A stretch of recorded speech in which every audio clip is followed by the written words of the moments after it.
Never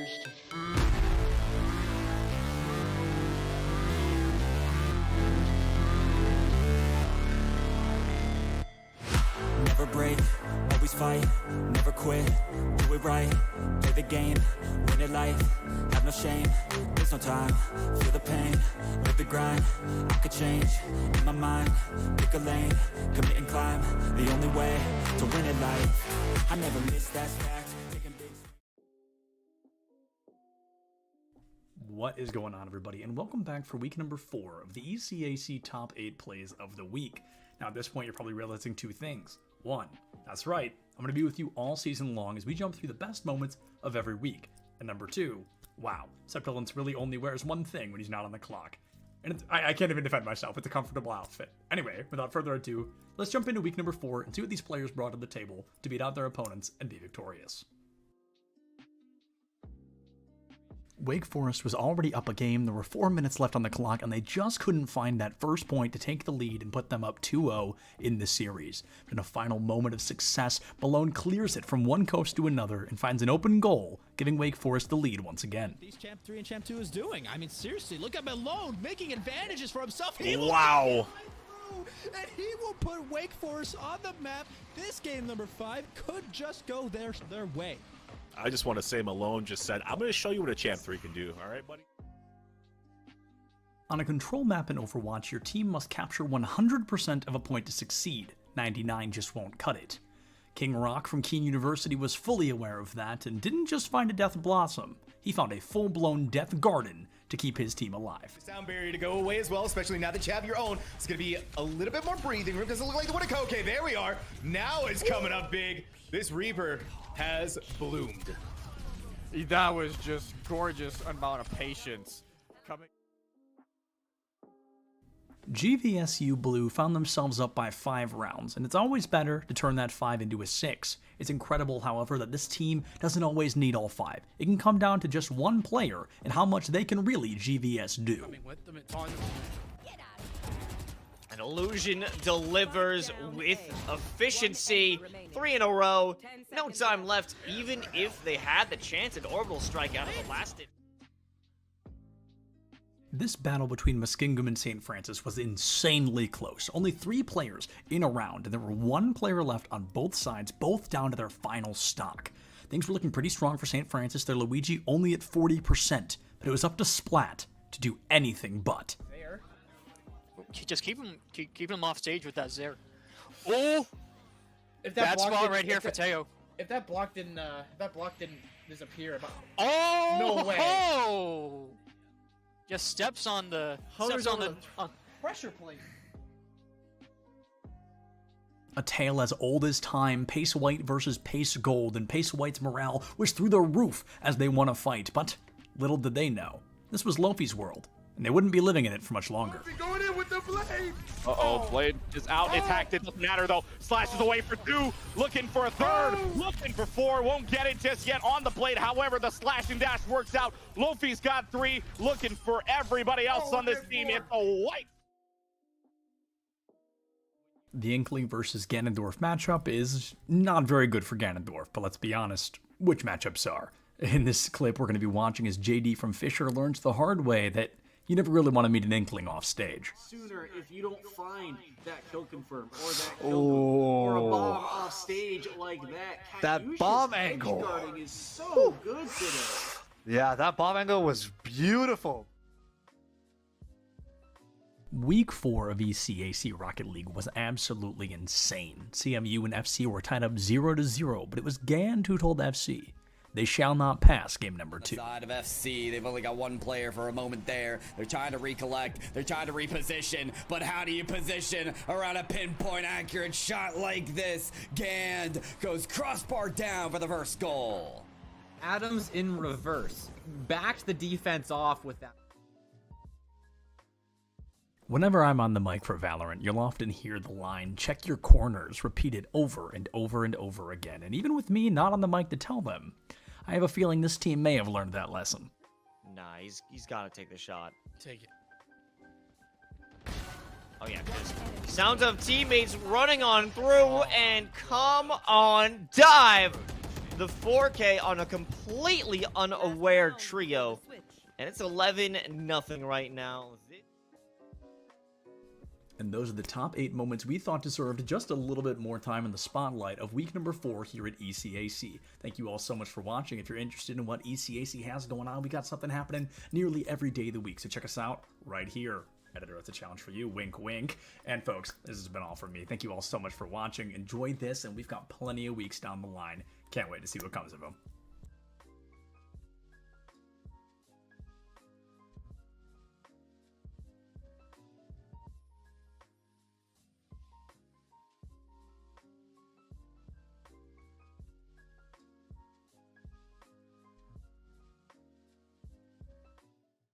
https://twitter.com/Septilence. Don't put that in. I'll get in trouble. So that's worth it. Did I get too close to the camera on that one? A little bit too close. Should I? Oh, should I back up a little bit? Okay, sorry about that. My bad. I've been awake for probably close to 32 hours. Like, I have to hold my keyboard the normal way, because if I do it, I feel like I have arthritis and I hold my keyboard like that. It blows my mind. I can never do that. This guy right here, he's got his keyboard off at an angle. His isn't that extreme. There's a kid all the way down to the far end who has his keyboard all the way at a horizontal. That's really cool. They're gonna be at that table right over there. Public information? Oh, I don't know. This isn't live, so it doesn't matter. It's not live, but you and I know. Yeah, we know. I'm not gonna tweet it. Awesome. What game do you play? Smash Bros. Who do you play? Is it embarrassing? Is it like Villager? Yeah. Is it Villager? Am I spot on? Oh my god.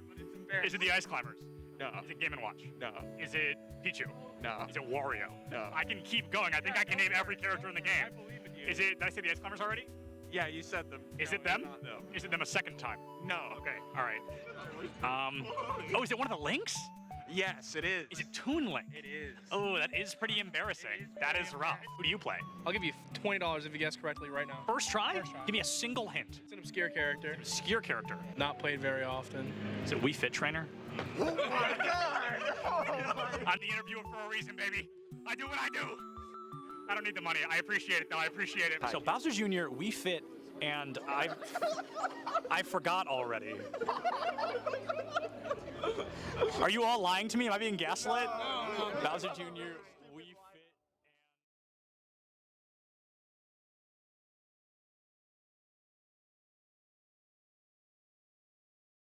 We're at the Collegiate Esports Commissioners Cup. Let's make some noise. Oh, and it's gonna jumped into it. Corner judges go for 1, 2, yeah, he needs more. They're doing even more here. You gotta touch the point. Mr. Collins walks it in. Toy Boy is gonna drop. Knife him. Right out in front. Yeah. 3, 2, 1. Running.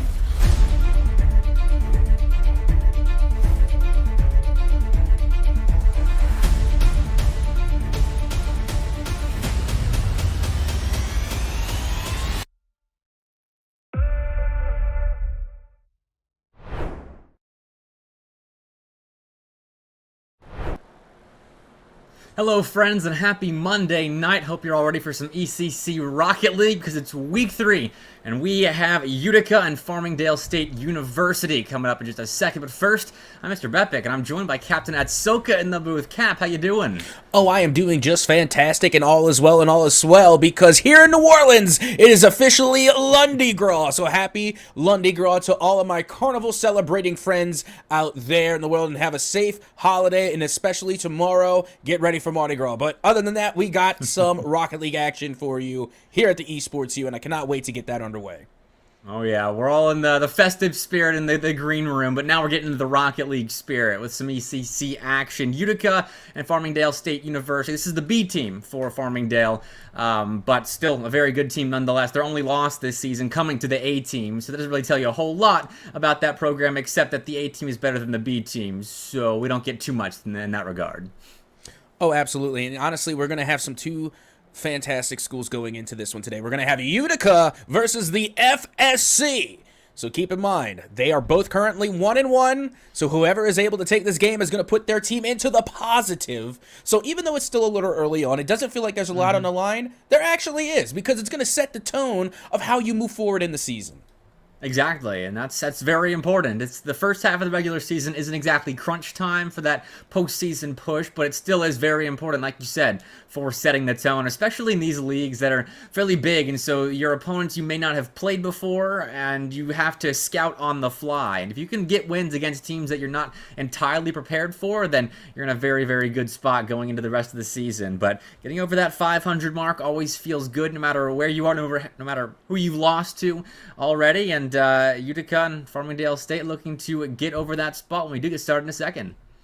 Honestly, cannot wait to get this one underway. Remember, it is a best of 5, so it's not going to be easy come, easy go. You're actually going to have to be a little consistent in order to get the overall dub. But what am I saying that for? You know this. We all know this because we love Rocket League, and this is the format that we usually go to. But with that being said, I would like to see this one go all the way to a Game 5. But, I mean, who doesn't? Who doesn't want to see Game 5, possibly overtime, if we've been good enough this season? But without further ado, let's get ready to get Game 1 underway. 5 minutes on the clock. You know what time it is. Mr. Bepic, bring us into Game 1.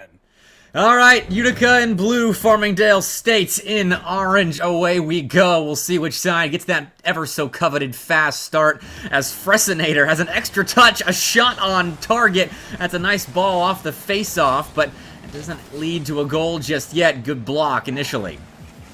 Absolutely. And now look at the midfield presence that we're seeing from FSC so far, being able to really come through with another midfield shot, but it will be denied by Soda. Meanwhile, Soda able to finally get this one out of their own territory and try and start some offense of their own. Oh, Mexilado actually had an open shot. I don't think was ready for it, though, because the whole defense was grouped up, but kind of allowed an open lane towards net. So both sides kind of escaping a couple early scares. We'll see who settles in first, because this really feels like a frantic Game 1 for both sides right now. They're getting crazy transitions where it's 2-on-1s going the other way. There are misses abound on either side. No one's really comfortable just yet, but if we do find an early goal, I feel like whoever's scoring that is settles in early and gets that early advantage. Well, there you have it. There's the early advantage right there for Ty Dutt. 7-1-3-0 coming off of the wall and getting a fantastic read, but don't forget Thought Ranger 7 also got involved in that play and chalked up an assist as well, giving the 1-0 early lead to FSC. It's a good start for FSC. They nearly conceded about 15 seconds ago, didn't let it phase them whatsoever, and then turned a nice counterattack into the opening score. Soda's trying to return fire now, but running out of boost, just forced to get physical with things on the goal line, and now Utica can set up their offense, though Swift missing out on that opportunity to keep the ball in play. Soda will be there at the midfield line, but now there's space to escape for FSC. Yeah, it just seems like the pacing is really going the way of FSC right now. They are really good at intercepting a lot of the touches coming from the side of Utica. Even just then, we saw Fresinator really get up into the face of the aggression and try and knock the ball loose, and they're doing a really good job of disturbing the rotation, really making mishaps happen for the side of Utica, and they're using that to retake control. Nice pop from Soda. There's no one in the air to really meet it, but realized the time that they had, so took all of it. But possession still on the side of Utica. They're keeping the ball in play with solid touches on the sidewall, keeping it out of the hands of FSC. No easy outs, though finally through the midfield we go, and a pass across. Thought Ranger couldn't get a hold of it, but still a good look nonetheless. And now that ball with some pace behind it, crossing through the Utica box. And once more, it's a short-lived offensive for Farmingdale State, and they'll have to retreat into defense. Yeah, well, I mean, we are seeing several opportunities coming from both sides, but more so from FSC. They've had a couple, and I definitely like the aggression they're bringing, and you can see with the give and go coming from Fresinator over to Thought Ranger that they have the right thought in mind, but the execution is just going down and by the wayside. If they're able to tighten up these passes just a little bit more, they might be able to find the back of the net. Oh, Fresinator, extra flip. Had a teammate center, but a little too much venom on that pass, so bullet dodge for Utica. Now they get out. Soda has an open net, but goes ahead of the ball, tried to clear that net even further, and didn't end up making contact. The shot was off regardless. Utica nearly finding the equalizer, but they get out without a score. Yeah, they're definitely going to want that one back, and you know what? FSC might want that one back as well. You see how close we're getting time and time again. I don't know if it's the nerves, I don't know if it's the jitters, but whatever it is, it appears that right now both teams, when they have these open net opportunities, they're going numb in the thumbs. Well, guess what? It's time to turn things around, get points on the board, and start getting sick on the sticks. This is a good chance. Mexalado is all alone in defense. Leaves it center, tied out to shoot, but space closed down upon. So, once again, FSC trying from the midfield line. No boost in the tank of Thought Ranger. Has to get creative with this one, but there's no teammate center to collect. Soda, long ball down the field, tied out a difficult read, but got up, made the block. And so, this 1-0 lead somehow withstanding the test of time. 1 minute left for Utica to get us level. Despite their best efforts, they have still yet to find the back of the net. Yeah, and you know what? It's a lot of patience coming from FSC, because honestly, in any other circumstance, you would think that a team would panic with having these many touches going in towards your net. It's not like the side of Utica has a low shot count. They're currently sitting on 7. It's just the saves continually stacking up for the side of SAC, and then they take those saves and defensive plays, and they turn them into offensive plays. What a huge pass, give and go from Fascinator to Ty Dot. Someone finally breaks the drought of goals that we were just in. It felt like no one wanted to score, but finally Ty Dot obliges and puts FSC up by 2. Utica now with double the amount of effort necessary to get themselves back in the end of this game 1. About 35 on the clock, and they need 2, and it's been 4.5 minutes without finding their first.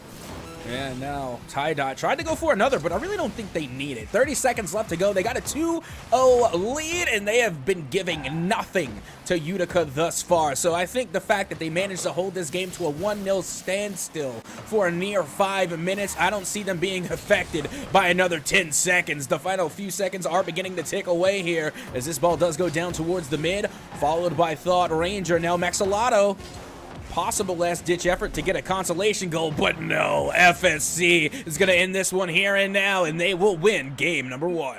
It was a solid showing from both sides. I think once Utica kind of warms up into this series and gets their shooting boots on, and they'll be in a much better spot, because 7 shots is not bad at all. It's the same number that FSC had. It was just Ty Dot with those 2 finishing touches that made the difference in that game. So as long as Utica's defense holds just as strong as they did in game 1, and their offense takes that next step in development in this series, then they're going to be just fine. Absolutely, but you got to keep in mind, Ty Dot not only getting the job done on the offensive side of the ball, but they managed to get a savior medal as well. They were stacking up the saves, and thank you for my OCD, saves in perfect descending order. 3, 2, 1, coming from FSC in saves. Fantastic. 6 in total. Meanwhile, you got 4 from Utica. But also, with that being said, give your props where props is due. Fascinator, Thought Ranger, both getting assists on the board and both contributing to Ty Dot's 2 goals. So they are really passing the ball around, and they know that Ty Dot has been, doing pretty well. So they're going to continue to let them take shots, let them put shots on target, and then at the end of the day, it's going to lead to a winning game. So let's see if they can continue that momentum here in game number 2. Absolutely, and Fascinator, definitely a player I'm looking out for with the mechanics that they flashed in game 1. That ceiling pass center was absolutely beautiful, and just an inch behind the attempted shooter. And so, plays like that, I'm keeping a close eye on if they start to develop. If I am Utica in defense, challenge Fascinator if they get space in the air, and your life will be just a little bit easier. But so far, doing just fine in the challenge game, and now the transition out for Utica.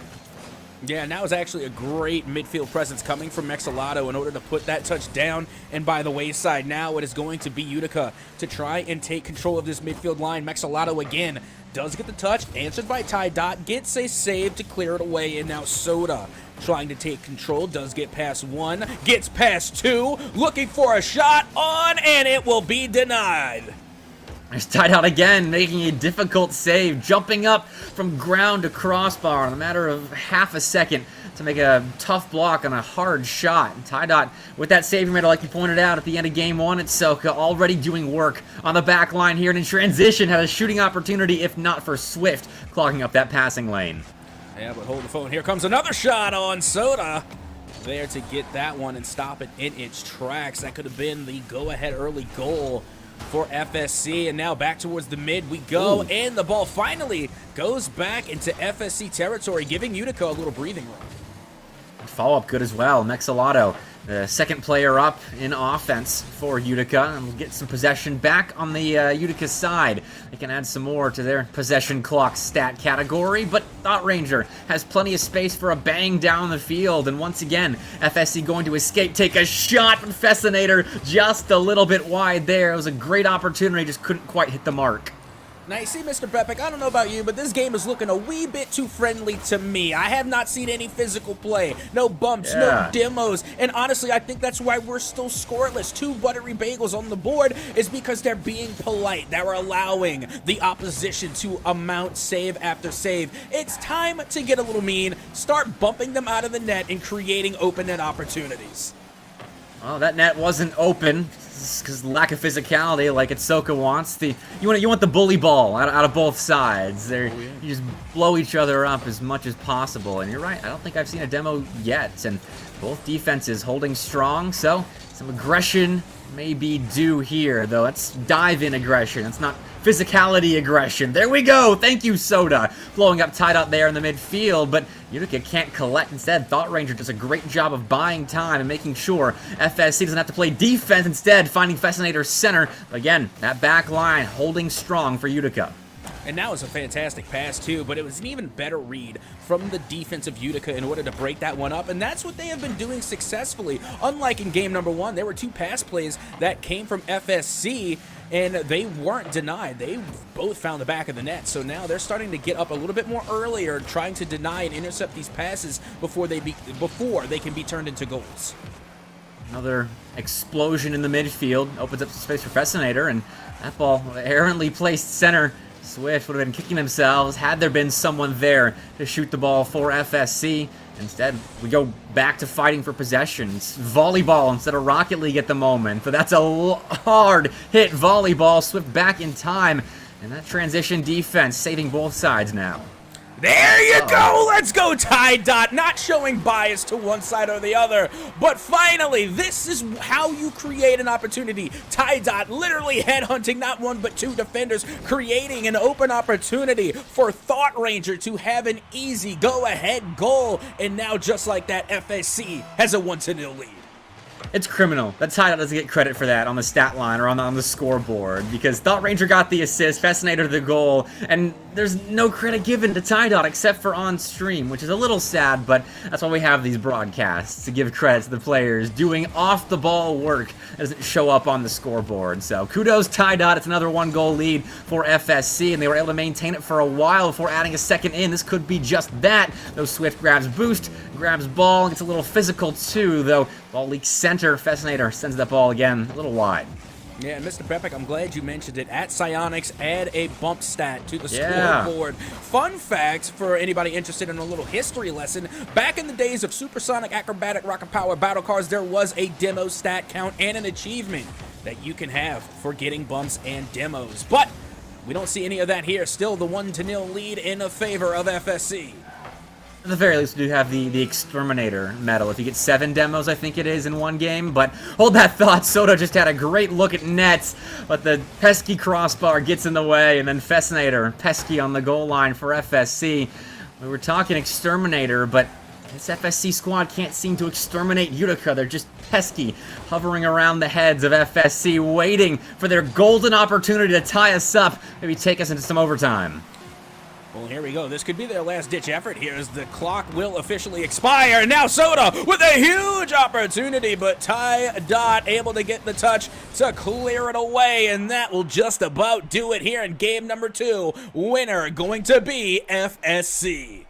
Again, it's not comfortable, though. Utica is hanging around. They just can't find the back of the net. And again, 8 shots to FSC's 4. Utica found double the amount of opportunities of their opponent and still couldn't put the ball in. That finishing touch is where their struggles lie right now, when they have to figure it out in Game 3 to get that reverse sweep journey going. I'm trying to do the meme right now where it's just like, yeah, look at the save count. It's 8 saves coming from FSC, and they only have 1 goal. That is absolutely insane. Wow. Meanwhile, look at the shot count. 4 shots from FSC, and then you got 8 coming from Utica. There is no reason Utica should have fell in that game. They should have had it, but they allowed the saves to be made. Now you see the evidence, you see the numbers, you have got to start bumping them out of net, because if you let them just set up their campfire in there, they will stay there all day and pad the stats and get as many saves as you allow them to. Right, if you can't score on a contested net, make it uncontested and get that bully ball in order like you were talking about. Explosions is what we want to see on DFH. Make the janitor work overtime here in Game 3. It seems to be what the change has to be, but you have to do it smartly. Utica has to pick their moments to get those demos in the back line. Can't overextend, though, because a couple of times now, FSC has looked solid in transition and found a couple of opportunities there. Well, here we go. This could be their last chance. Game number 3, and a breakaway shot on the kickoff will get the first goal of Game 3 going the way of Utica. All that effort, all those shots, and it's a kickoff that ends up being the way through for Utica. Whatever works. I mean, they've got themselves a lead for the first time in this series, so now we get to see how Utica plays when they are in front, and how FSC plays when they're playing from a deficit, and that can change the dynamic of a series. We could see now FSC foundation start to crumble just a little bit, but this is a great opportunity to find an equalizer. That net's open. Oh no. Yeah. It's wide open, but the shot will finally find the back of the net from Ty Dot. Being able to get this read. Thoughtinator had the right idea, but it was just a little wide. That's all right. Ty Dot will clean that up for you. That's why it's a team game. These players have each other's backs to make sure that slight mistakes like that don't mean too much. I love that. The camaraderie on the side of FSC, and the demo from Swift. Love that too. The flick just touched by Thought Ranger to get FSC out of dodge and in position to score a second. Ty Dot again off the back wall on target, but Mexalato back in time there to make the save and get Utica out of dodge. Yeah, now they're trying to add up the shot count here, taking a lot more shots than what they were in Game 2. I couldn't help but notice that FSC was starting to add a little bit of pepper, a little bit more pep to their step, as once again they're taking control at the midfield, looking to put yet another shot on target. Through the mid it goes, but it will be denied until Frustrator comes through to try and find what looked to be a pass, but no one was there to receive it.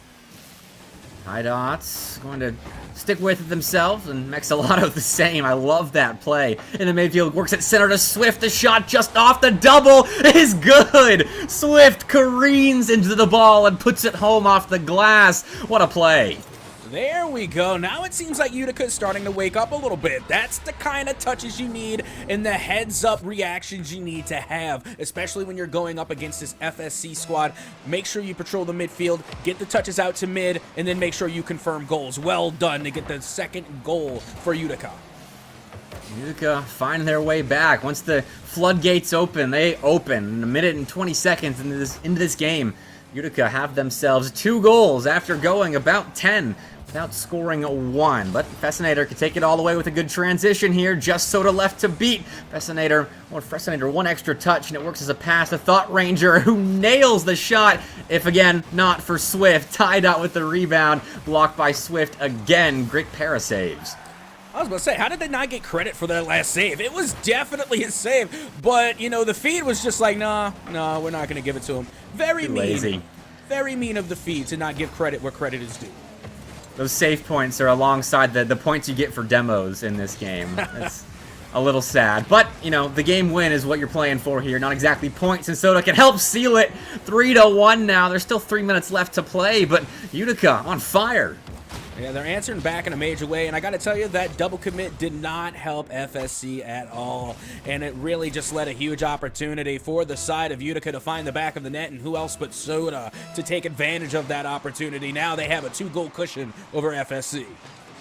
Now we see what the comeback potential is like for FSC. What can they do? Down 2 goals. They can go for some bumps. They can find a demo. Thought Ranger's shot blocked. And again, the rebound from Ty Dot just not quite there. How many times have we seen that this game, where FSC opens up a lane towards net, and then somehow, some way, the Utica defense stops it and gets themselves out of danger? Yeah, they got to put a little more heat on the ball when you're taking those shots. You get the soft touch like that, you're going to give them all day to get back to the net, but still, those are some fantastic saves coming from Utica. When you think that goal is all but scored, they come to yank it right on out, literally stealing goals away from FSC. Soda sends this long down the field. Frustrator is home. will find the save and takes out Swift while they're at it. That's a big ball down the field. Soda in an awkward spot, but again, teammates having each other's back. Swift right there to try and put it over the midfield line, but Ty is hanging around, just hunting a moment for FSC. They need at least 2 in the next 105 seconds, unless we do go to game 4. Well, they still got plenty of time to get the job done. 1:40 remaining to get 2 goals, and we have seen a lot more done with a lot less. So it's going to be Fressinator now to get the touch. Puts it back over to Thought Ranger, but it gets dunked by Swift, and Ty is there to get the save and put this one back to the midfield. Meanwhile, Soda to Swift, not going to be on target. Fressinator, a little work to do. Mexilado knew exactly where that ball was going. Big brain play there off the sidewall. Reads Fressinator like a book and puts home a 4th goal for Utica. Well, there you go. That ball got all the way around that time. Went from Soda to Swift back to Mexilado, getting all 3 players involved in 1 goal. That's the way you want to get the job done. Meanwhile, you can see FSC still trying to find the back of the net and nearly put in by their own teammate. Soda luckily was able to get that one out. A little sketchy, but, you know, whatever works. Soda knew exactly what they were doing with the ball right there to keep FSC at bay and burn a little clock while they were at it. FSC still hunting. They've had a plethora of decent chances, just can't put it in. This one, the same. Ty Dot, a lot of real estate there on that back wall, just can't put that final finishing touch on the ball and score a goal. Yeah, and you can see now only 40 seconds remaining here, and Ty Dot and company still trying to find the back of the net. They tried to get the tactical whiff on target, but Mexilado was able to read that one. Soda now will get the touch and the follow-up flick, but it will be no good. And meanwhile, just 30 seconds to go. You can see FSC are going to have to score 1 goal every 10 seconds. And not if Soda has anything to say about it. That's a nice clear and another nice read there off the side wall, and that'll burn enough clock unless we see something magical here in this counterattack. And no, Swift is right there to shut down FSC's hopes of taking game 3 and closing this out in a sweep. Instead, game 4 inbound soon, and I mean 3 seconds left, 2 goals. That ain't happening.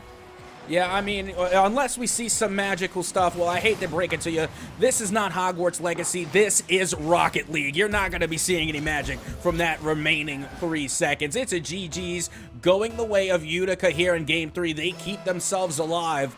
But let's see what can happen with just these final few seconds ticking away off the clock. Time officially expired, Utica officially wins, and that is just going to do things here for Game 3. I like it. No extracurriculars there at the end. It was all business at the end of Game 3. FSC wants to get in the next game, and Utica perfectly fine with that. But look here. FSC with 12 shots this game. Utica saving 8 of those. It's a complete reversal of the last game, where FSC ended up winning despite being outshot by double what Utica put up. And then here, Utica with the lower shot totals, and we see them winning by 2. Yeah, and honestly, if you was to look up the average speed of every shot taken by FSC, it would be safe enough to make it through a school zone. They were not putting any pepper on those shots at all, which led to a lot of saves coming from Utica, who, by the way, had fantastic positioning, they had fantastic rotation, and their recoveries were top-notch. Utica were definitely the defensive powerhouse there in game number 3, and if they bring that type of energy back into game 4, we very well could see a game 5. It's a good first step on their reverse sweep journey, and we'll have to see what the rest of the journey holds in Game 4, as now they have to do it again, and then again, if they want to take this series and improve to that 2-1 record that's coveted at the end of Week 3. And that is if you dropped a game or a series in Weeks 1 and 2, because you'd rather be undefeated right now, but it's not an option for either of these two teams. So they're trying to get that second win, get above the hump, and starts here in DFH Stadium. Game 4 getting started. 5 minutes on the clock, scoreboards reset. We'll see if Utica can replicate what they just did to FSC. Well, here we go. Swift off to the right. Start here, looking to go off the backboard, but it does get knocked away. Ty Dot now back to the midfield line. Is able to get a 50-50. That sends this one to the other side. Here comes Fressinator. Able to get a touch, but it goes the wrong way, and now Utica will take possession. And Swift with a shot on. It's easily saved by Ty Dot, but with a secondary effort. It's right there, same player. Ty Dot out, and they've switched from a Pink Octane to the Carmine Corp Fennec for Game 4. So, I mean, cards don't always tell you everything about how players are going to perform, but it tells you about their mentality at the moment. And Tidot was not happy with their performance in the last game, so switching cards for this, and we saw it work out for Swift, who switched from the Fennec to the Octane before Game 3 when they came out and was a game changer in that one. So, interesting small notes here in this series.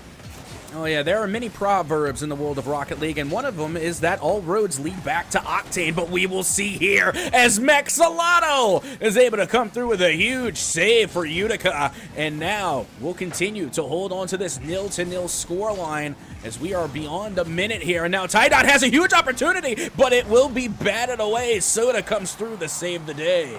Yeah, speaking of cars and car choices, are we sure that this Utica defense is using regulation-sized cars? Because it feels like they are getting on top of everything on their goal line. They must be using double the size Octanes and Fenix out there, because these are some incredible saves.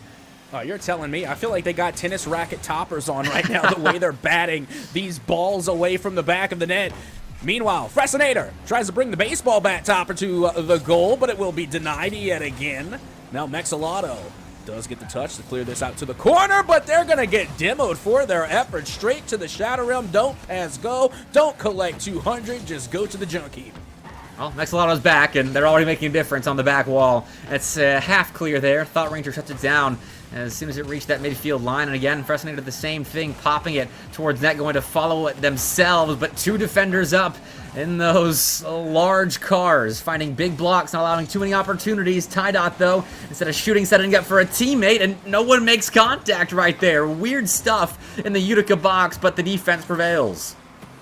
Yep, that it does. And look at this. We're nearly at halftime here, and it's literally going to be a 0-0 scoreline after a half of regulation. Now only 2 minutes and 25 left to go, and neither team able to find the back of the net just yet, but Thought Ranger is going to try and get the ball rolling here for the side of SSC. Mexalato, another save to add to their growing tally. Soda can't find the clear through Tidot. Mexalato the same. Swift, last player back, and they'll do well to, again, get the defense out of danger. It's the name of the game for Utica. They seem comfortable playing long stints of defense, just waiting for that one moment to get the ball clear and then set up for an offensive a little bit later down the road. It's not immediate transitions out. They're biding their time and content to play right now with few opportunities in offense. Yeah, and what we're seeing from FSC right now is a problem that we see a lot even at the pro level. You know, they start trying to get these long banging clears, and at the end of the day, they really just give away possession to the opposition. You have got to start taking a little bit more control at the midfield and making more short, calculated, quick passes. Otherwise, the opposition, in this case Utica, is going to read it all day and take advantage as another shot will go on and it will go in. Utica will get the first goal on the board here in Game 4. That's some awkward defense. Fressinator had to decide if they wanted to go for the in and out or the just stop and turn around save, the three-pointer, and unfortunately got caught in between both, and Swift is happy to collect, and that's what I'm talking about. Utica waits for their one moment, really. They've got 3 shots this game, which isn't a whole lot compared to the last, and they waited for that one perfect opportunity, and they slam it home, and now have a lead again. And now you can see once again, it's going to be FSC working for a deficit, and honestly, the last time they were in this situation, it did not bode well. So, with just a minute left to go, they're going to have to try and find an answer to equalize here, possibly send us into OTs. Fressinator will now go up high, does get the shot, it comes off of Mexalato, but luckily, they had some defense there in their back pocket to make sure that one didn't go in. I would like to see this FSC team play with a little bit more of their mechanics. Like, take the ball slowly off sidewalls, take it from positions on the ground, just pop it way up into the air, and see if they can outmaneuver their opponents in the aerospace. Because Tidot and Fressinator have impressed me with the flashes of mechanics that they've shown me throughout this series, and it doesn't feel like they're using it. They're just trying to bang the ball off the sidewall or put it center, but everything's getting clogged up on those in the Utica box. And one way to break that open is, yes, demos, but also flip resets and things of that sort. Well, only 10 seconds left to go, and time ticking away here on FSC for Game 4. Meanwhile, the final few seconds are beginning to dwindle. This could be the last-ditch effort. Ty-Dot goes up high, looks to get the touch, but Swift is there to deny. That is going to be game number 4, going the way of Utica and Mr. Bepic. We are headed to game 5. How about that? The players finally oblige a caster's request for a game 5. You don't see that too often, and Utica did it off the back of phenomenal defense. 6 saves on 6 shots. Again, putting up a brick wall on their goal line, and only need 3 shots to take this game. Another instance where the winning team shoots fewer times. And you know what? That's the type of play style that I honestly go to. I enjoy it. I do have fun playing the defensive end, but it's not necessarily something that you can really rely on. You have got to start also trying to do a little bit more on offense, because as soon as FSC begins to find a way around that defense, they're going to, lay on those shots. They already have 6. And if they can find a way around your defense, they're just going to put 6 of those into the back of the net. So you've got to be careful not to spend too much time in your own half.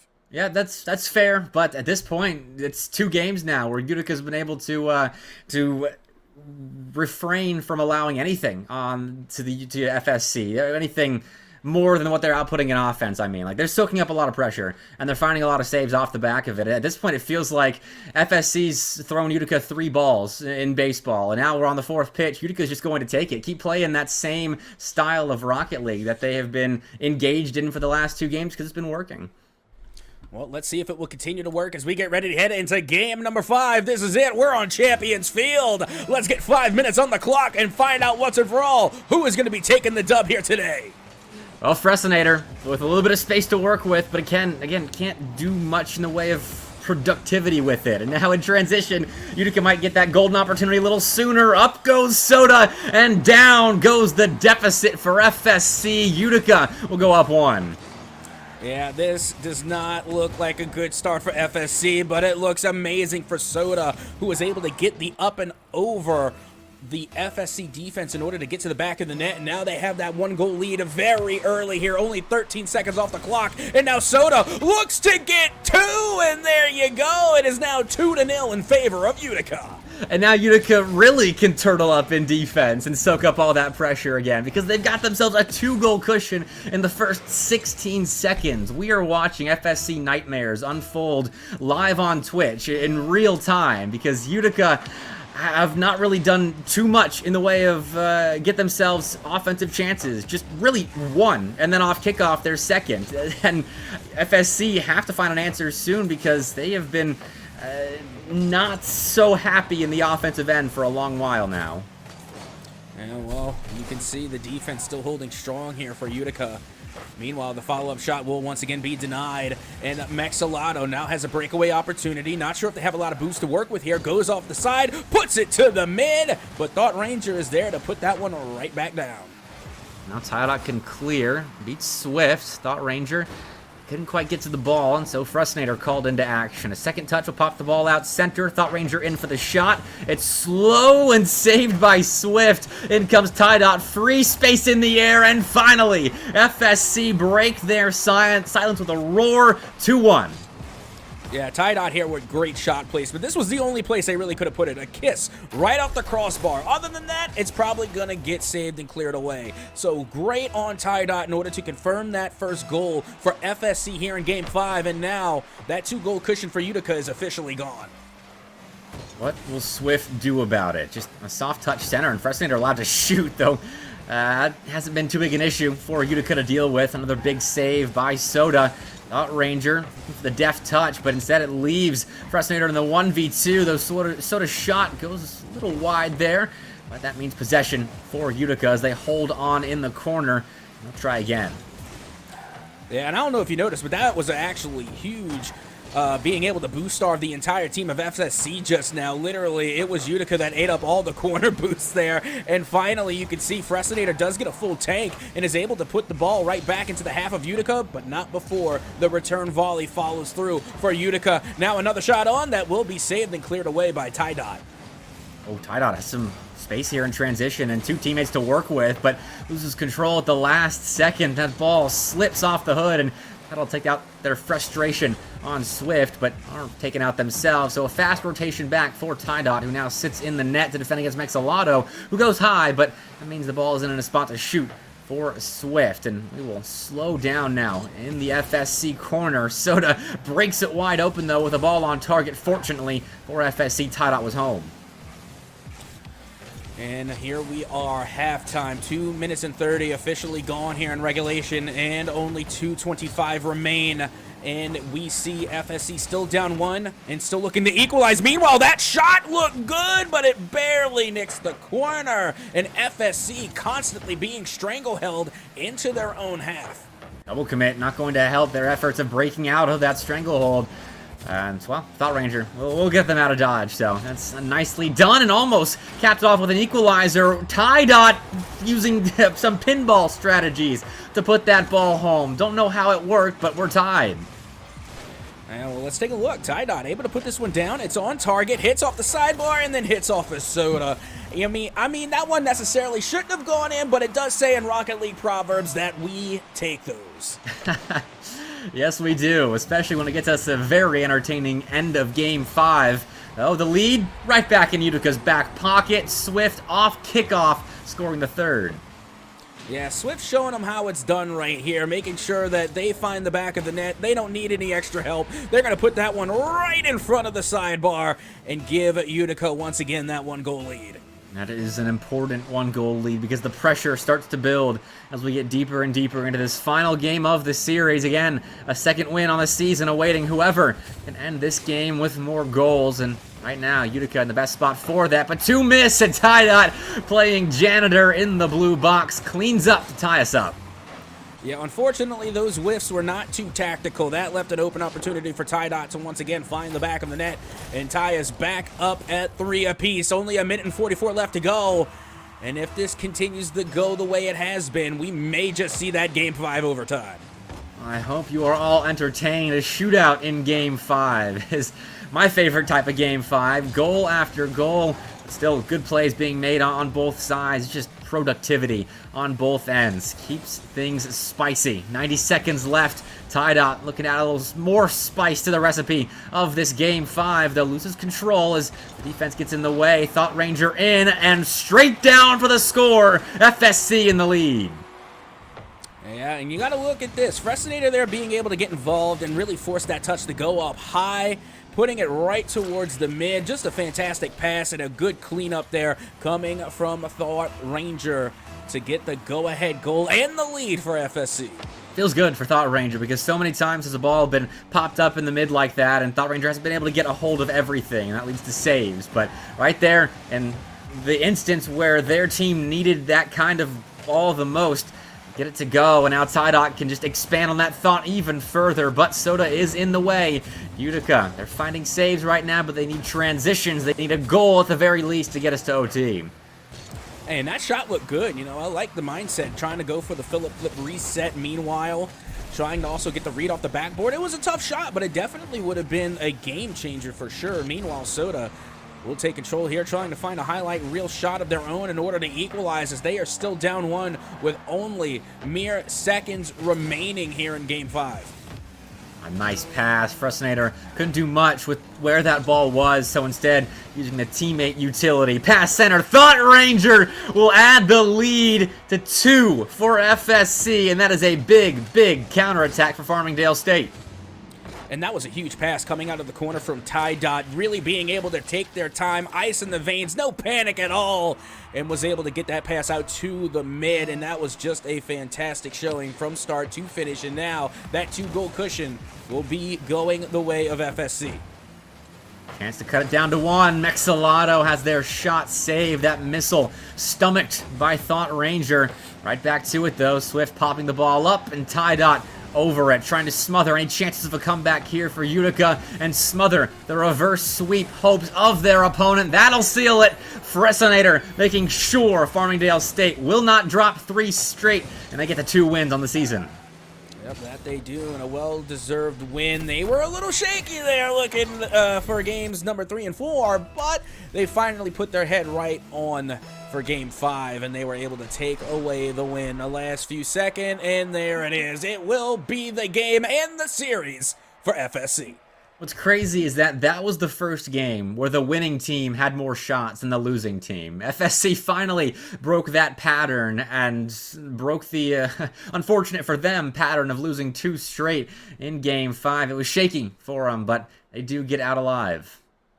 Yep, that they do, and a well-deserved GG for FSC, and of course Utica as well. They definitely made it a challenge. I know they made FSC sweat in the process, but at the end of the day, it's FSC that managed to come away with the win, and we are getting ready to take a short break because when we come back, we're going to have an interview with one of the players from FSC to talk about their big win, so do not go anywhere. We will be right back after this. Where's my main support at? Who are we playing this weekend? A lot of Brig. A lot of Brig, really? Brig Lucio, probably. Brig Lucio, really? I shouldn't say that too loud. I don't want to give all your strategies. It's over-under? What do you mean over-under? Like, do we think we're going to podium? Do we think we're going to come in last place? Not last place. Not last place. Certainly not last. What about, like, 5th place? That's doable. That's doable? That's winnable? 3rd place? Third That's where things get dicey? That's very doable. Okay. First place? That's very doable. First place, very doable. Love it. That's the mindset. That's what he loves to hear. Yeah. Oh my God. Hold on. Cut the cameras. Well, who are you? Hello. Oh my God. I saw you earlier. I saw the back of your shirt. And I was like, I know that name. I know him. It's a quick play game. They Q-sniped each other at land. I thought it was a scrim. It's just unlucky. Are you actually a Villager player? Yeah. How do you feel about Villager being notably worse in Smash Ultimate than they were in Smash 4? I wouldn't know. You wouldn't know? You never played Smash 4? No. Oh, that's all right. Nobody's gonna hold that against you. Who do you play? I play Robin. Okay, wow. Did you know Robin has the lowest pick rate in the game? Yeah. Isn't that crazy? Come on, the LEDs, it looks just like Samus. Huh? Do you disagree? I guess I can see. The Samus vibe. Show the controller to the camera. We're interviewing. This is recording, by the way. Surprise. Not my controller. Who do you play? I play Peach. Oh, wow. I like that. Who do you play? I play the Shotos, mostly Kazuya. No, you lose against Kirby. That's just like a statistics thing. Yeah. It's maybe. This is a death match. I think they're all in the same one. They're all on Icebox. Are they all in the same death match? Maybe. Who knows? I feel like none of them can hear me. I want to like approach somebody, but no one can hear. They all have both their headphones on. What's up? How do we think we're doing? I think we're doing pretty good. Yeah. What's your KD? We're looking at 10 and 6 right now. Oh, hey, that's 3rd, dude. That's better than I expected. Who's bottom frag right now? I want to go talk to them. Ian? Hey, how do we think we're doing so far? You know, it could be better. Could be better? You're one of those rough days? Well, you know. Let's go find more people to harass. Yeah. Where's Boise State? Who's your favorite to play? Oh, right now it's got to be either Chamber or Breach. What country is Cypher from? Oh, dude. It's Moroccan, right? It is Morocco. Oh my God, I don't think anyone is gonna get that. Oh, you're good. You're good. All right, see you later. Let's go harass Boise State more. Who is this? What school is this? Boise? This is Boise. Oh man, that's okay. Boise's still got really good odds. A Large Bagel, one of their tank players, Nerdy Bird, they're off tank. Both of them not here. A little bit scary, if we're being honest. Getting warmed up, getting ready to cast some players. No, okay, not cast, interview. Change your mindset, change your mindset. Words. No, but last words until we come back. Oh, okay. If we're leaving. Enjoy. Oh, that was good, that was good. Anything from you? How are you doing, Polly? Awesome, thank you so much for your time.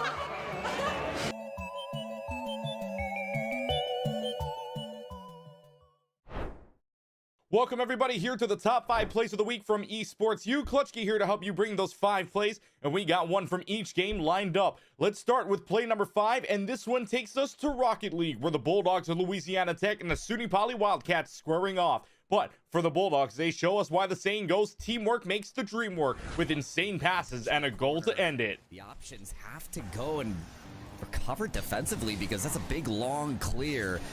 And, well, the long clear can either catalyze an offense or bring into situations like this. Jazz leaps up for the shot, knocks it home. Now, the Wildcats were able to take a game off the Bulldogs, but in the end, Louisiana Tech would go on to win the series 4-1. Coming in at number 4 is from League of Legends, and it's the Army West Point Black Knights and the Lethbridge College Kodiaks playing in a USA versus Canada game on the Rift. But down 2 people mid-game, it was looking kind of like the Black Knights had a challenging fight coming up in top lane. But then again, the Army isn't called tough for nothing.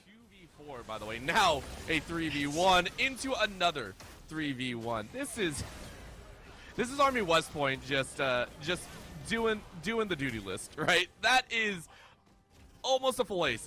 Yeah, the minions will help him out. That is an ace. Now that was in game number 1, and Army West Point would go on to win the entire series 2-0. Let's go to number 3 now in Overwatch 2 action, where the Great Danes of Albany and the Bulls of South Florida squaring off. First map on Oasis, and things started to look good for South Florida to flip the point. Unfortunately for them, one player was hitting shots, and one player was showing why Doomfist has Doom in his name. Getting 2 picks, although that comes out right back. Bob is out of the floor. Ski gets 2. Ski gets 2. This is just an annihilating fracture here from Ski. It's unbelievable. The fight continues on, and it looks like it's going to be a fight win here for Albany. Albany would go ahead and take that game and take on the sweep as they would defeat South Florida 3-0. 2 spots left on the countdown, and coming in at number 2 is Super Smash Bros. Sauce from the Fisher Falcons taking on Neo Joe from the St. Thomas Aquinas Spartans. It's Mario taking on the Pokemon Trainer with the Squirtle out, but don't let Sauce start cooking or they could lay the smackdown on you. Sauce, there's a couple of Mario players kind of making waves right now, but it's about what Sauce is doing right now to Neo Joe. He's tossing him up. Oh my mercy, what a forward air. Fisher would go ahead and take that fight, take that win, and take the series 2-0. And the number 1 play belonging to Valorant. The Demon Deacons of Wake Forest have a 1-0 lead up on the Bryan Bulldogs, heading to Icebox. But Wake Forest down 6-4. Spike planted on B, and it's a 1v3 situation favoring the Bulldogs. Luckily for the Demon Deacons, this is one of the rounds that Conrad decided to play the hero.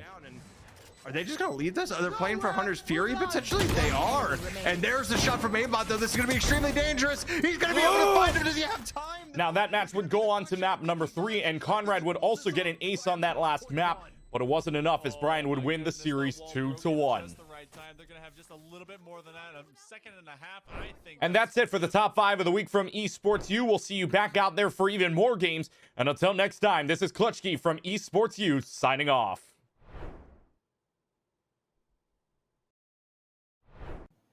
And there's so many other jobs as well that can translate out of this experience in esports. The only path is not just as a player. I think all of us are representative of jobs in esports, but it mirrors traditional sports in pretty much the same way. You've got, broadcasters, you've got production people, you've got marketing and sales, and now NIL and things like that. But really, esports is kind of a great accelerator for a lot of new businesses that are coming up in the metaverse and Web3, and there's a lot of new technology that is going to be needed. And so these STEM students that are also esports athletes are really the future workforce and leaders of tomorrow. And, us, as well as all of our brand partners that we work with, really recognize this. And I think that's really, a key driver of why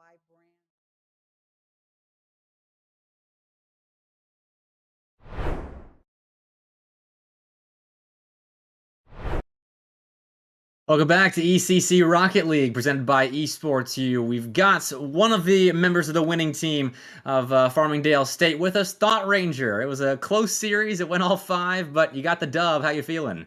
Oh, I'm actually feeling pretty excited, just getting that hype up through it was a close game. So, getting that final goal, just, pretty good, I'd say. All right.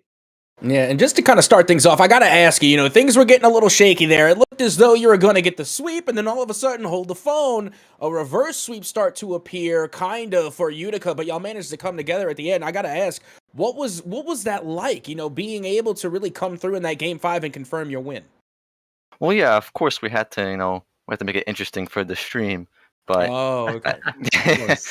Yeah, but no, having that, having the other team come back, it definitely shivered my timbers. The communication had to, get bumped up a notch and had to re-strategize, get used to the other team's tactics, that sort of thing. You know how it is, and we were able to pull through right in that last 5th game and sealed the deal.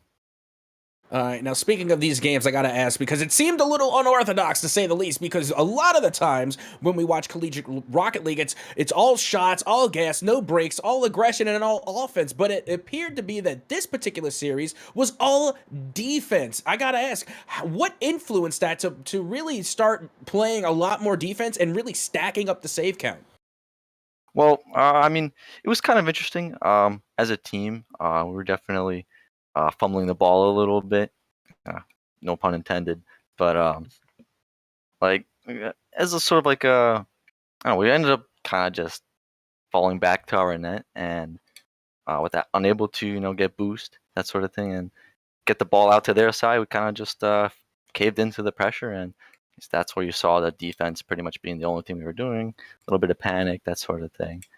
But eventually, as we re-strategized, we were able to just bang a few shots to their side, and the game was back to where we wanted it to be, in our hands. And that you saw how it went. So in that game 5, I mean, you were a big part of the comeback. You slammed home a couple of shots just in the air above the Utica net. How as an individual, did you kind of turn things around? You stopped the momentum that was going all Utica's way, and then in game 5, you turn it on for one last time. I actually feel super lucky because under pressure, I'm horrible in the air. So being able to just that rush of confidence, that that boost that it gave me, it just made it work, I guess. And I was able to give some banger passes, and Ty and Frez, they were able to score some amazing shots there at the end. You saw that. Oh yeah. Well, we appreciate you joining us. Congrats on the big win. Thank you for letting me be here. I really appreciate it. Of course, you can go celebrate and enjoy your 2-1 record in the ECCC. But that'll do it for Rocket League. We've got Super Smash Bros. Ultimate coming up in just a little bit. Fisher Spring taking on St. John's University. Combo and Kilomile is going to be on the call. But for Rocket League, for Captain Itsoka and myself, Mr. Bepic, wish you a good night and enjoy Super Smash Bros.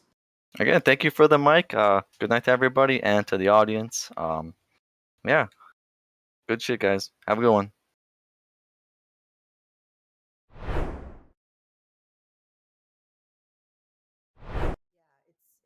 It's been a very interesting space to watch. And we offer such a big, we offer such a big counterpart to traditional sports also, because it's a counterpart, but it's also the same, is what I'm trying to say. Because when you're traditional sports and they're done after their 2-a-day workout and they're done after their practice scrim, they're coming home to play Call of Duty and relax and put their feet up and get a drink and play video games. It grows their brain, problem-solving skills, and their hand-eye coordination while they're home. Hand-eye coordination, if you're a football player, massive skill. So it helps build those things while they're off the field. And then for us, vice versa, if you're an esports athlete, one of the errors I had growing up when I was competing in esports is that I was not active enough. I played sports, I competed a little bit, but I wasn't active enough truly when I look at it. So that's one area that esports players can learn from in terms of activity and physical and the marrying of both. People say, oh, sports and esports, video games. Not really. We're just kind of the tech industry's competitive form of competition, as to where traditional sports are more physical, hands-on. So I believe in the marrying of these two sectors and that they actually live together while also being counterparts.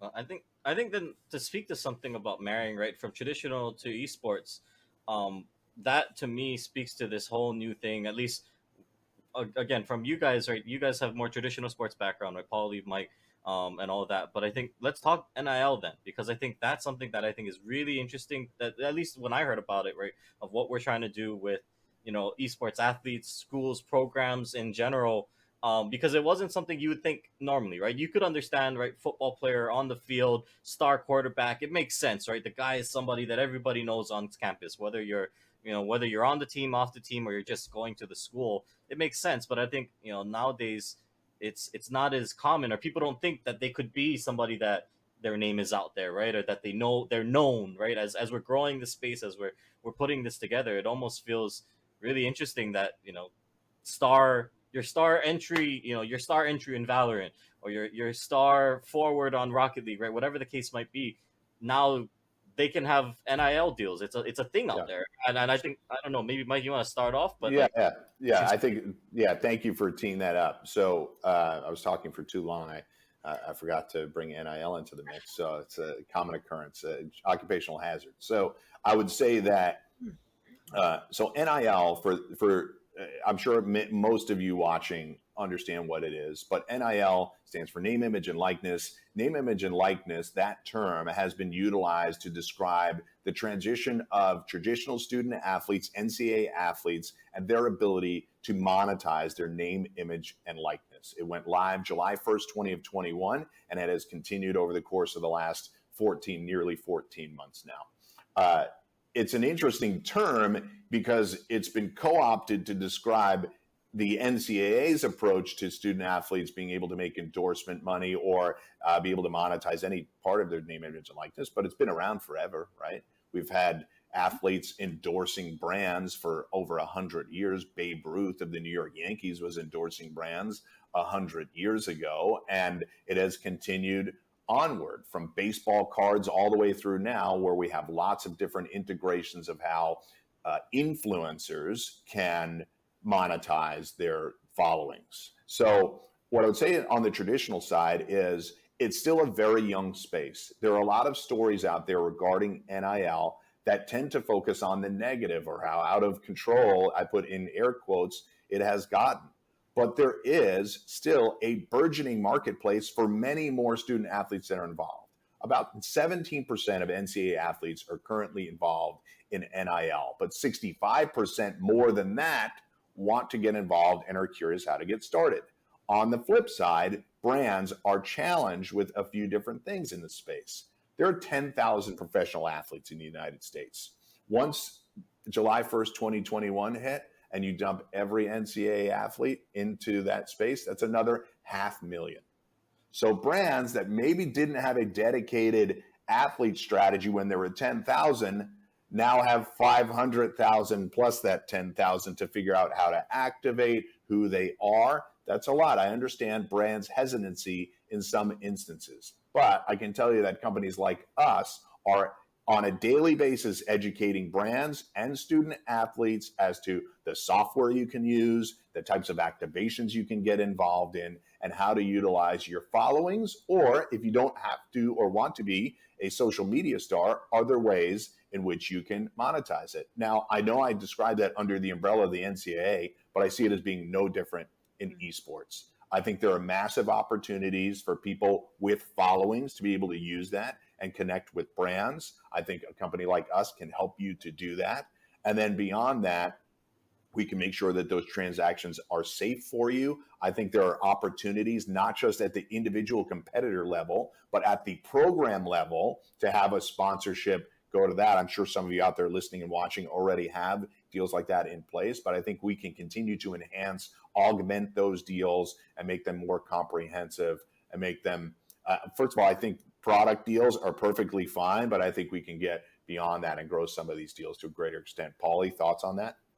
Yeah, what you said is right. So I'll put it in for layman's terms here for just the esports players, because I talk to so many of our athletes that compete in our CECC series that are currently still in college. And basically when Mike Blewett says NIL, what he's referring to is just very simple. If a brand or any sort of anyone wants to use your school's name or your brand or anything with you, there is a deal for you that can be put in place, whether it's product deal, whether it's a paid endorsement. You can, whether you're a macro influencer or whether you're a micro influencer, you can be paid for your services. So most of the people, when I talk to them, most of the, I won't say people, college athletes, they are, intimidated by the word. They don't really know what it means. They've never done anything with it before. And that's what it means. Any single time a brand or anyone at all wants to use your name or do a deal with you or do some sort of activation with you or your school, that's basically what the layman's terms, the NIL meaning comes from. And it's evolving in this space. There are so many brands that want to associate with micro and macro influencers and just get people involved with their products or their services. So all of you, collegiate athletes out there that are competing in esports, not only are we trying to broker those deals, but also keep your eyes, ears open, and don't be shy or scared to take these deals, because that's what I've heard the most, is that most of the time they're just scared to take them. They don't know what they are. They don't know if they're locking themselves into some agreement or terms that they're like going to give their name away or something too. So this is a really important space, and it's how you're all going to physically make money and build your brands along with company brands. So it's really important to learn. And my advice is to just get your feet wet. Don't worry about shying away. Read the contracts and take some of these deals, because growing your own brand is the future of what our industry is going to be, in my opinion. Exactly, and if you follow in the pro space, you'll see that the pro teams are not only focusing on competitive play, but a lot of them are focusing on their brand and their cultural importance in the space. And so, one of the things that we do also is help athletes build their brand, build their following, and that's part of what Paulie and Kyler are doing on their side when we do this behind the scenes training. And so, building your brand, this is the creator economy. Anybody and everybody can be anything they want to be. And so we just really want to be the conduit that supports that across the board. Absolutely. Absolutely. Yeah, I think so. With that said, thank you everyone for, I think, great insights in terms of, for any of you that were watching this and maybe had questions about, what is Esports U? What is CSMG? Who are they? What are they doing? What are our plans, right? Well, we know we kind of tried to make a bigger splash in the spring, and we're excited to bring more stuff with you guys for the next year. But I think maybe as we close out here, I know we're slowly approaching on time then, but maybe let's go around the room with everyone here of just what's one thing that we're all excited for this next upcoming year. I know we touched on our plans and a lot of things, but if anyone had to speak, if you had to speak to just one thing of just what has you excited for us as a company, for us as the collegiate or college esports space, right? What's one thing that has all of you guys excited? And maybe we'll start with Mike, since our traditional sports guy, and we'll let Mike speak first. Sure. So I would say many things on the traditional side, but I'll focus on esports. And I'd say the thing that I'm most excited about going forward is, after yet another year of us doing a round of events, I'm excited that more schools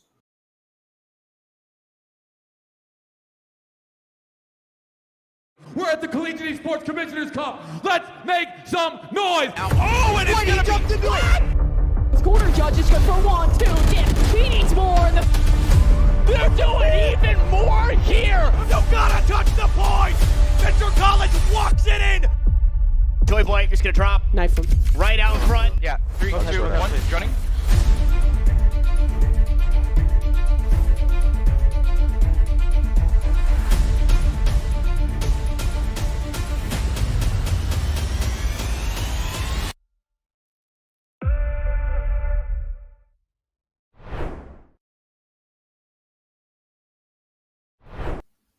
Hello, everybody. Welcome back to ECAC Collegiate Super Smash Brothers. I'm Combo, joined here with Miles, and we've got a fantastic match lined up for you guys today.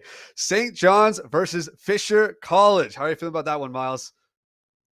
I mean, Fisher College versus St. John's, that's been grand finals of some of our invitationals, but I do not think that this is Fisher College's main varsity roster. This is going to be their spring roster coming out here. And even though this is their spring roster, they've still got a lineup of killers awaiting for us. I don't know if we have roster cards, but regardless, I can go through it. Fisher College Spring, I mean, they did a whole roster reveal, and they've got players from all over the world, from Springfield, Connecticut, Tri-State, Philly, SoCal. Like, they've got everyone from all over the country coming out to Fisher to tear people up. But St. John's is no pushover. They are one of the schools that has been trying desperately to give Fisher College's main roster a run from their money. They haven't quite yet. They haven't quite figured out Fisher College yet, but they've been getting closer. Closer.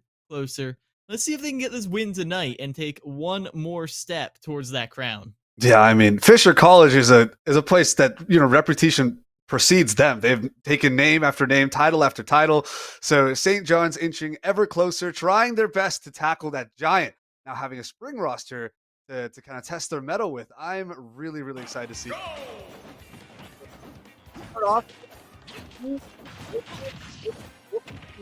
Versus Moxie. Yeah, Moxie, one of the new pickups this year. 188 on the NA Orion rank, if you spot that name.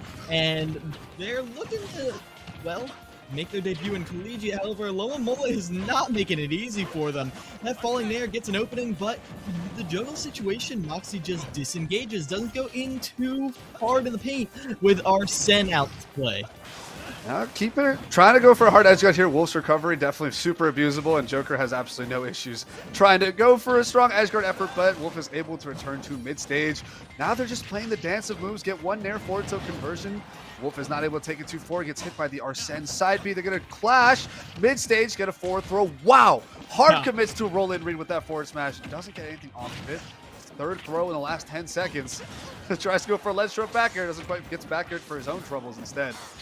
Ooh, yeah, two missed techs here from Loa Mola, and Moxie is starting to catch on. I feel like the next missed tech we see in Loa Mola will be death. But if Loa Mola is just killed here on the ledge trap, I don't think we'll see it at all. They go right hung to center stage with that down gun with the platform protects Moxie to get the up tilt, and that's going to be a stock for for Moxie. Right, an anti-air through the platform to close out that first stock. Nothing that Joker can't come back from. Ooh, double forward air into almost a forward smash. There's the drag down up smash for the kill confirm on Jokers, and now we're keeping it pretty much dead even here. Both these characters are kind of slippery. They love throwing out their hitboxes without too much effort, especially if they're spaced. But how close and tight and even it's been it's been really, really awesome to watch so far. Get up throw up air. Gets a backer fall up, and now we're pretty much dead even in percent despite how much advantage Wolf was building up beforehand. That's the power of Arsene and Joker, folks.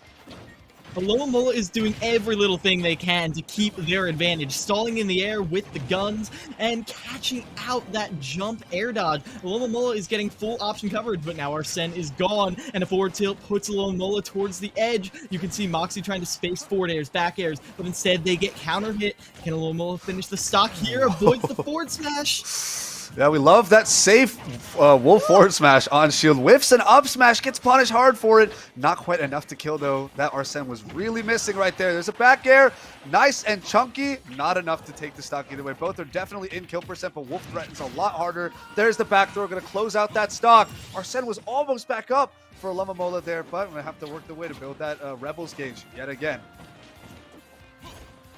And now 125 here. Even base Joker can finish off this stock, but it's not going to be easy. It's not going to be non-committal. And Moxie knows that. They wait for their opening. Forward air chains lead into 71 off of those up air strings. And now, even though Arsene's out, Moxie is riding this momentum they built. Has him at the ledge, reflects that, almost gets the kill with it too, but not quite yet. Moxie has the ledge trap situation. Full hop back air will be enough. Trips up Loa Mola's timing, and that's going to be a 2-stock lead for Fisher's spring roster. Oh my goodness. The absolute confidence that Moxie played with towards the end. They're perfectly landing. All those chains, all those falls, getting the right reads, catching those air dodges in. It's like he's already read Loa Mola's book. It took him, a couple of stocks to get there. They're pretty dead even. Wolf would make a lot of effort. Moxie did a lot to get a lot of percent up, and then, Loa Mola take their chance back, get a couple of hits back in with Arsene, and we were about, 70, 80%. But after landing that second kill there on that second stock with Moxie, that third stock was clean, so confident. And they close out this, without really taking any damage at all is what it seemed like. And now they're going to walk away with a 2-stock lead here for Fisher College. That looks so even for so long. It almost didn't seem like it was a 2-stock. Yeah, especially that first stock going back and forth. But I feel like it was Moxie getting a 71% punish off of a single stray hit at 0 that completely... I mean, I feel like as soon as that forward air hit, the game was already over. Loa Mola got a tap here or there, but never really came back from that. I mean, that punish game, that aggression really put Loa Mola on the back foot, and while they were stumbling, that's when Moxie was able to go in for the KO. That is perfectly right. And now we have a wolf here, a very strong and scary wolf, the big bad wolf even. Presented here from Fisher Springside, and now St. John's gonna be thinking, okay, so we saw what Moxie can do, and they're a force to be reckoned with. How do we approach this? Who do they want to send in to try and deal with Wolf? And how much more damage is Moxie gonna do here? Because I'm seeing a lot of potential for big stock MVP type stuff here from Moxie. Not trying to call anything too early. St. John's has definitely got more than a fighting chance. But I mean, that confidence makes me feel something. Yeah, I mean, St. John's pockets are deep. They have a lot of roster depth right here. EJJ, I expect, will likely be the anchor coming out here. But they have been known to send EJJ in right smack dab into the middle of the fray, and I don't think that would be a bad option. EJJ is a spectacularly consistent Diddy Kong, but I'm thinking that might be Luca. I'm seeing a Sephiroth icon, and I vaguely remember that being Luca. Now, Luca... they used to have J Grunt on the roster.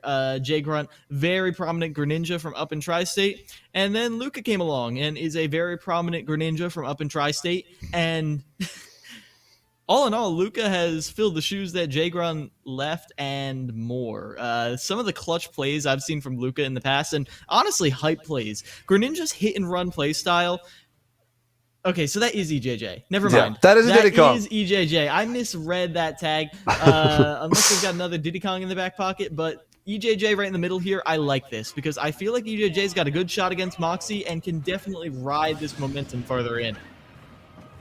Yeah, this is the time you want to try to stop the bleeding because that 2 stock, while it didn't seem like it was going to end up being that way, is quite a significant advantage for Fisher Springs. So this is St. John's kind of imperative to stop this, try to even up the game, and give everyone else a chance. Oh my goodness. Speaking of evening up the game, look at these banana forward air strings on a singular platform. Ooh, gets the trip into the down air, Z dropping all the way up and caught Moxie without the jump. Moxie is trying to just land and shield. But you see that? Moxie just sat and shield on the platform, not sure what to do right there. Gets the landing forward air, and we know how deadly that can be, but they fell right into the banana combo. They can't get anything going as EJJ dominates the neutral game. Yeah, banana does not let you play neutral. You do anything, you try and push advantage, you try and approach, you are slipping on that banana, we are resetting the neutral, or it's my turn. Diddy Kong's banana is actually surprisingly and scarily oppressive. Moxie trying to maintain banana control, but Monkey Flip will send them off the stage. Full jump off of that ledge does get Moxie back into center stage, and there optimistic forward smash, and all of a sudden EJJ is definitely in kill percent. Ledge trump right there, forced to re-grab the ledge. Monkey Flip won't quite get the stock yet either. Now we have banana at ledge. He's able to grab it on the rise, trying to use banana to his own advantage on Moxie's end. See if EJJ can get a taste of his own medicine. There is an up tilt on show. Definitely get punished by that back throw. Not enough to kill 175% rage here on Moxie. Super, super scary for EJJ right now. This is where EJJ wants to take this 1 stock and not have to sack anymore, but he's not able to. The falling nair is going to clip the up special, and EJJ is going to drop. This is an entire 3-stock advantage for Fisher Spring right now. Honestly, this is great for Moxie. This is exactly at least a part of what Moxie wants. To go down without at least dropping, or at least while taking a single stock, right? 1 stock has been taken. I think Moxie definitely has the potential to take more than just 1. But EJJ really, really needs to pull through here and get one of those insane chains that bring it back up to 40%. Okay, and we're on the ride again. Moxie doesn't stay strapped in for as long as they did in the previous stock, but still EJJ maintains a lead, and yet there's a lot of counter hits. Moxie has definitely gotten their footing and keeping it very even, but even so, EJJ isn't quite able to get in, isn't quite able to get this big damage, and what I'm scared of is these higher percents combo, though that is caught without a jump, not able to get the gimp though. Ooh, throws a banana back at him. There's a back throw. We got stage advantage here for Moxie, going for these double forward smashes and then a down tilt. Look at this pressure, Miles. Yeah, and poking at range even despite everything. I mean, obviously EJJ is still very capable of doing this. Monkey Flip does get that. Oh my goodness! Side B off of the ledge, raw off the rip. Doesn't get ledge trump, but that aggression is what we saw from Moxie. But finally, just the raw up smash will do it. I was gonna point out those raw up smashes because I was scared of them combo. That was what lost EJJ a lot of neutral exchanges on stock 1. But in the scramble situation, EJJ was able to just scoop up Moxie and finish off that stock before things got too hairy. Yeah, it seems like EJJ really loves pressing the run up and up tilt button to get something started, or the run up and up smash button to get something, finish that stock. And either way, both are very punishable on shield, and we've seen both get punished on shield beforehand. But sometimes the no mix up, throwing out the bad option or throwing out the questionable option when an opponent's not expecting it, especially as you said in these scramble spaghetti situations, can and did take care of the stock there. So EJJ is going to move on with 2 stocks remaining, giving only a 1 stock lead to Fisher, if I'm doing this right. 2 stock lead for. That's the one, and you can one check stock, all that out on our handy. That new is right. UI right That's down why here. we have it. Shout out to ECAC. Shout out to Colton getting all this set up for us because, whoo, it's looking good. As right now, 5 stocks remaining in the first crew battle for St. John's, because that is the way these regular season matches work. Even though there's only 3 players in the crew battle, it's a best of 3 crew battles. So you've got to win 2 to win. That's 18 stocks taken total. But as it stands, it's unclear who's going to get these first 9. That's right, yeah. Potentially what looks like we have coming out from Fisher is either Mateo or Sauce, Palutena from Tri-State on Mateo's side, or Sauce, Mario, who's 11th in Philadelphia right now. Both, got some pedigree to them, both representing many different parts of the East Coast. And both strong contenders here for being the one to take out EJJ and to keep pushing Fisher College's valiant efforts forward. I'm curious to see who they want to go with, because I can really see either character, but I think my preference would be for a Palutena pick here. I'm actually leaning the other way. I think the Mario would be the play, and that's just because I know a slow and patient Mario playstyle is kind of annoying for Diddy Kong to do anything about, because Diddy Kong has to respect all of Mario's anti-air combo starter kill moves. The fact that, and yeah, sure, kill moves, but if you get hit by an up air towards the side of the stage at, I don't know, anywhere from any double-digit %, you're just dead. Like, if the Mario is on point, you might just be dead. If you get hit by a falling nair at low %, you might just be dead. Down throw at low %, you might just be dead. And that is the thing that Diddy Kong has to respect, that Mario has landing, rising, and falling, and grounded combo starters that lead into kills, and that makes Diddy Kong's neutral a little more complicated, because while you can just play standard Diddy Kong neutral, those stray hits that Diddy Kong can sometimes take come back to bite in a big way.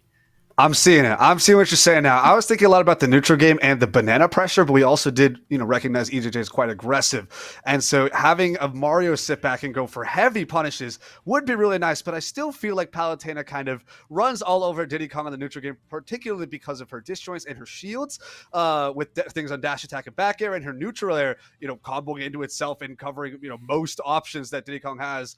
And I feel like Palutena doesn't really have any necessary reason to approach herself, so she doesn't run the risk of just running into a random banana. And here is the Palutena pick. It turns out we're going over to Hollow Bash, and we have to see EJJ take a stock, and Mateo steps up to the plate to put this monkey down. All right, Mateo stepping up to the plate on Hollow Bastion, but an immediate down throw means that EJJ is getting things going. I like we did see. I like this. Mateo just kind of run in with a forward air, and I was a little contrary to what I was expecting, because like I said before, I don't believe Palutena has to push super hard in on neutral here. She can kind of keep her distance and wait for bait and punish opportunities with throw combos of her own. So running with the forward air right off the start gives a kind of different message for what the kind of Palutena that Mateo might play, and I think that play style might result in different interactions we expect. Okay. Double fair into dash attack, nice combo, getting hit by the banana on the way back to stage. There is the auto reticle. There's some annoying poke that he doesn't really want to deal with. Get away from the banana. This is the way Palutena wants to be. Approaches with Nair, gets punished for 89%. We're actually approaching kill percent here on Palutena. Mateo is going to want to put on the damage real quick and see if they can land a kill confirm soon. Falling forward air does get this little poke and prod, but right now EJJ is not feeling super threatened. Now off stage you might be feeling a little more. We saw Diddy Kong's recovery exploited before, and ever since then EJJ has been so patient with his resources off stage, as the banana forward smash will be enough to take Mateo out on the first stock. Yeah, Mateo going for the grounded dash attack, raw in neutral, going super hard, getting super punished, and losing a whole stock for it. Now EJJ getting the down throw back air, continuing on these strings, 26% of extra credit already. We got a Palu throw. There's a down throw back air way too far. Diddy's a little too light. DI is a little too far for that to really solidly confirm right now. I'm not really sure how consistent it's going to be on Diddy, so that might be rough in terms of kill option. Ooh, there's a banana down air into up air, 86%, almost looping a stock in percent now. Looking pretty good for EJJ. Seems like Mateo is getting a little impatient in crucial moments and throwing out super unsafe options that get heavy punished by Diddy.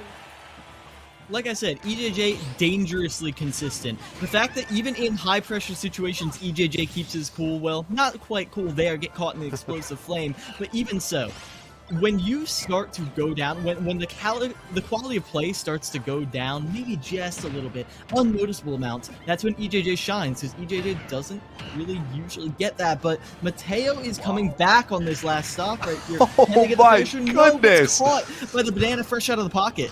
Yeah, throws out the banana to challenge the explosive flame. Still has enough time to shield it and punish it. Absolutely incredible run up forward smash to take that stock. Yeah, and I mean, at this point, EJJ has done their job, but they want to take this even further. They want to push Fisher Spring all the way to the brink, but Chase all the way up into the blast zone, up and down and up and down. EJJ was banished from the ground as Mateo finally got the anti-air and the stock. That, I believe, is going to be a slight lead remaining with Fisher Spring. That's right. The miracle double dash attack into finally catching with the up air. Palutena up air, deadly strong near the upper ends of the blast zone, so you do not want to catch yourself falling into that. It is so surprising. I really would have never expected such demonic power from such a move, and yet you are dying at like 60, 70 sometimes. You're getting clipped by that. So really, really got to be careful about Palutena's anti-airing opportunities, whether it be her throwing her up airs, her throwing out an up tilt sometimes, up smash definitely. A lot of scary stuff that Palutena. Sometimes she'll just jump up and nair you. Air-to-air catch, see what she can do. Palutena, very strong contender. Very strong, solid character, and I think a good pick to deal with Diddy Kong. And now there's still a one stock remaining here on Mateo to deal with St. John's last player, who is possibly and hopefully probably the player you talked to us about before, Luca the Greninja. Yeah, I do see a Greninja icon in there. I mean, again, St. John's has so many players they could send in, but I feel like a lot of those players are ones. I mean, these colleges have clashed enough times that there's not really any like surprises. It's not like I'm withholding information. I need to double check if Mr. L still goes there. I don't know if Mr. L graduated or not, but regardless, I saw a Greninja in there briefly. The Greninja is now gone. It's like reading like tea leaves, trying to see this little screen and be like, who's coming in? You know, like doing a tarot reading. It's like, I see a Greninja in your future, but how far? That's the thing, past, present, or future. That's right. That's right. I think this matchup is interesting too, because I, again, personally think this is slightly favored towards Palutena. Again, where Greninja is a character that really relies on consistency and landing all of those combos. And I think the neutral game is just pretty solidly favored in Palutena. If she wants to jump in with Nair, she's covering so many of Greninja's options. It's going to be a lot of bait and punish from Greninja's end, and otherwise trying to get the right approach when she's sitting back and auto-reticling or throwing out the explosive flames. She's very maneuverable, and as is Greninja, quite slippery on both ends. So I think Greninja's speed can at least try and challenge her airspeed. But overall, going to have a lot of time actually challenging a lot of her normals, whether they be both on the ground or in the air. I mean, how is Greninja really going to approach on, let's say, Palutena short hop back airing constantly? You throw out any move, you're probably, unless you're very tightly spacing out a forward air, probably losing that interaction with pretty much anything else.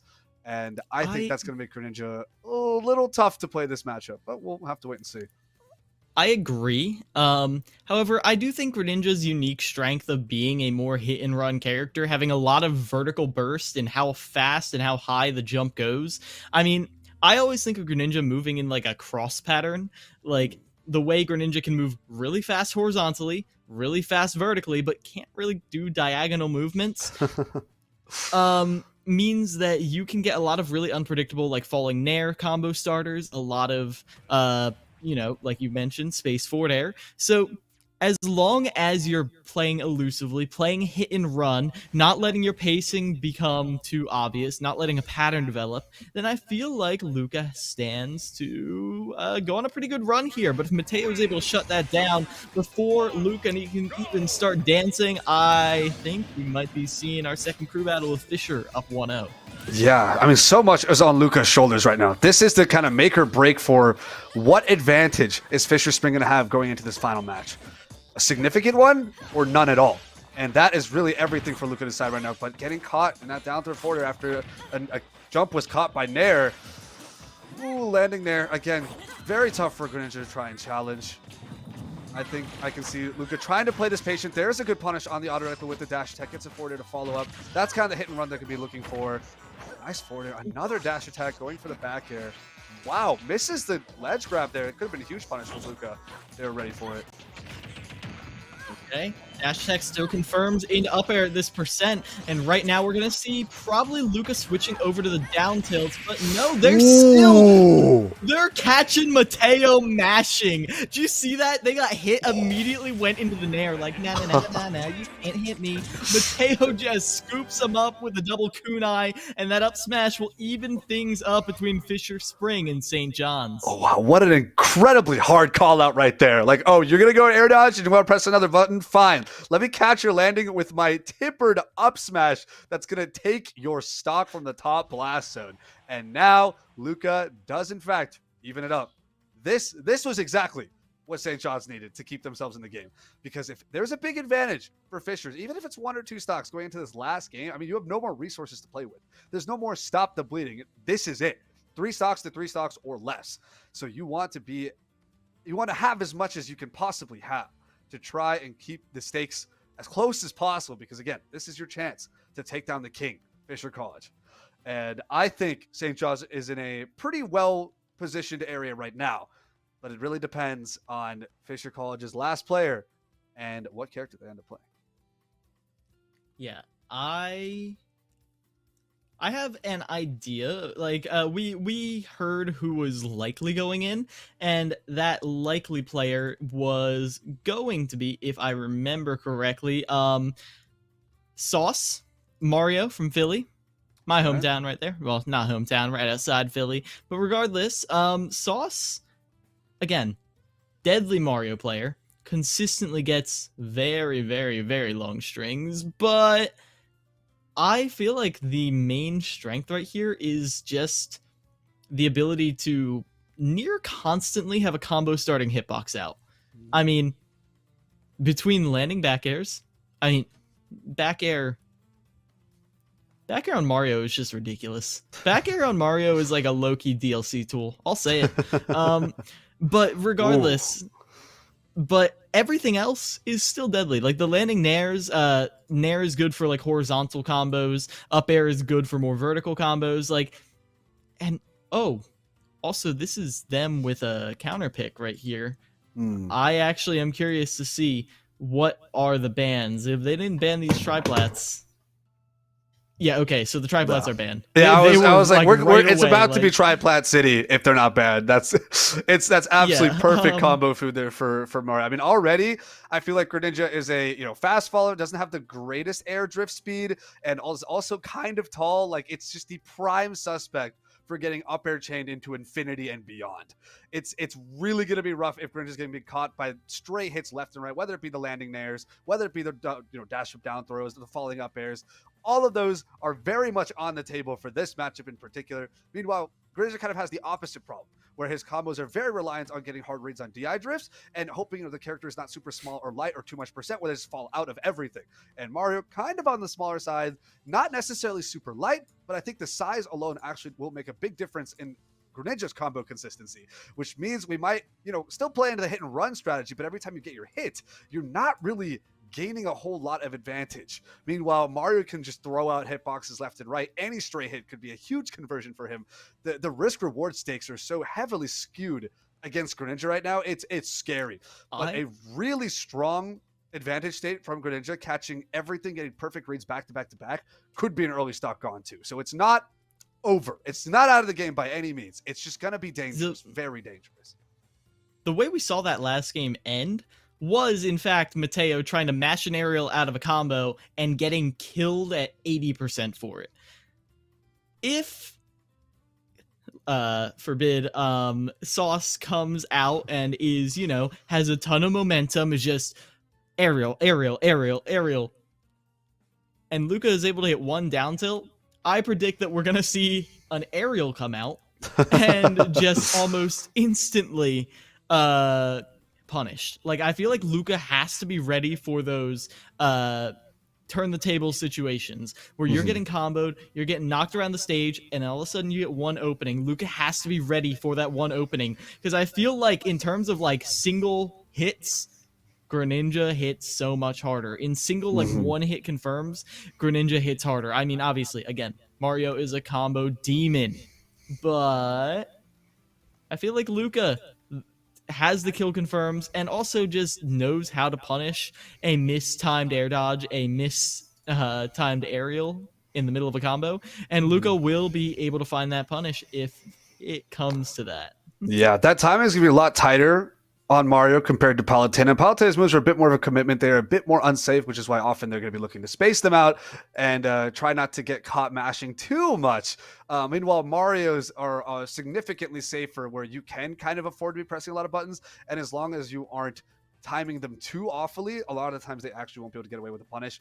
I'm thinking mostly falling up air into dash away here. I think falling nair onto shield that doesn't cross up is probably going to be punished pretty consistently. But other than that, I mean, as long as you aren't going for the absolutely most, low-level option every single time, which, of course, at this level of play, it's not going to be happening.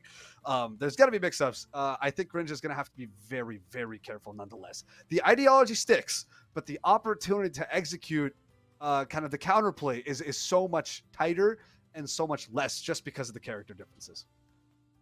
I agree wholeheartedly, as it does look like we have our competitor in the match right now, getting the stages all set up.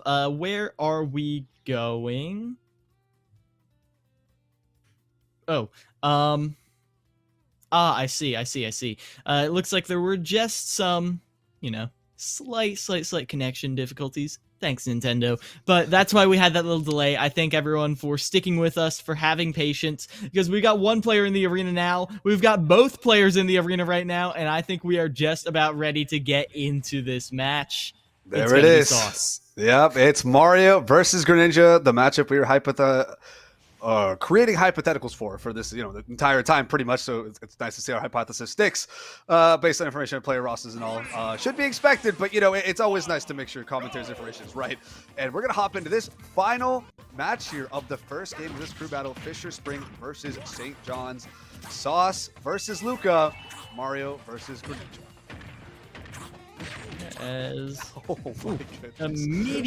immediate chunking down right there, but Luca does get their one opening, shields to get up attack, but that Randy up smash will get them out of the scramble situation. Playing under the Smashville platform now, you can see the spaced aerials, but Luca weaves through the fireballs, maintains stage control, but one hit is going to put them off stage. They've got to be ready for it. Yeah, I think this first stock so far has been kind of a perfect description and representation of what we talked about, which is, Mario falling out of Greninja combos and Mario hitting Greninja with literally anything and everything and it all converting to damage. Because now we see this Mario at 46% and this Greninja now at 0%, formerly 146%, getting their dash attack punished with an up smash on shield. I think there's a lot of opportunity for Sauce to try and pick up the counterplay very quickly and see what habits that Luca is pushing, because they're also a bit more committal. And I think Mario has ample opportunity to get as many punishes as he'd like, and that up smash rather is perfect evidence of that. Yeah, able to DI out of those low percent Mario combos, and catches the tumbling plumber down, as this is looking like more and more of an even game, but the landing there, that's not safe at 0%, and you can see Sauce goes for blood right there, looking for an air dodge read. Luca does not give it to them, and instead gets the counter hit, has center stage again, but here comes Sauce, extending up into the blast zone, not going to kill yet, but 89%, nothing to scoff at. Yeah, we saw earlier too, we were talking about Greninja trying to push a crazy advantage there, and that's how he was able to pick up the last stuff. But man, that falling nair into Mario throwing a nair of his own to break the combo and make it his own, absolutely disgusting, and unfortunately a hallmark representation of kind of the way this matchup is played out. What an up smash as an answer to catch the jump there. 120% on Luca. We're seeing Sauce just fishing for these up smashes right now. That's 3 up smashes, I want to say, in the span of 6 seconds. Third time's the charm, takes the stock. And Mario is looking to close this out ASAP. Luca is not down out for the count just yet, but man, that's a close range, close quarter fireball into a jab. 1, 2, 3 for 26%. We're pulling out different strings and combos today. 1%, trying to catch the landing, but the up tilt doesn't connect, and this is looking scary right now. Uppy out of shield, literally one of the best out of shield options in the entire game, as the down air. Ooh, that time Sauce does not overextend. Using the fireball to approach there to beat out the forward smash. Sauce has just got Luca's number right now.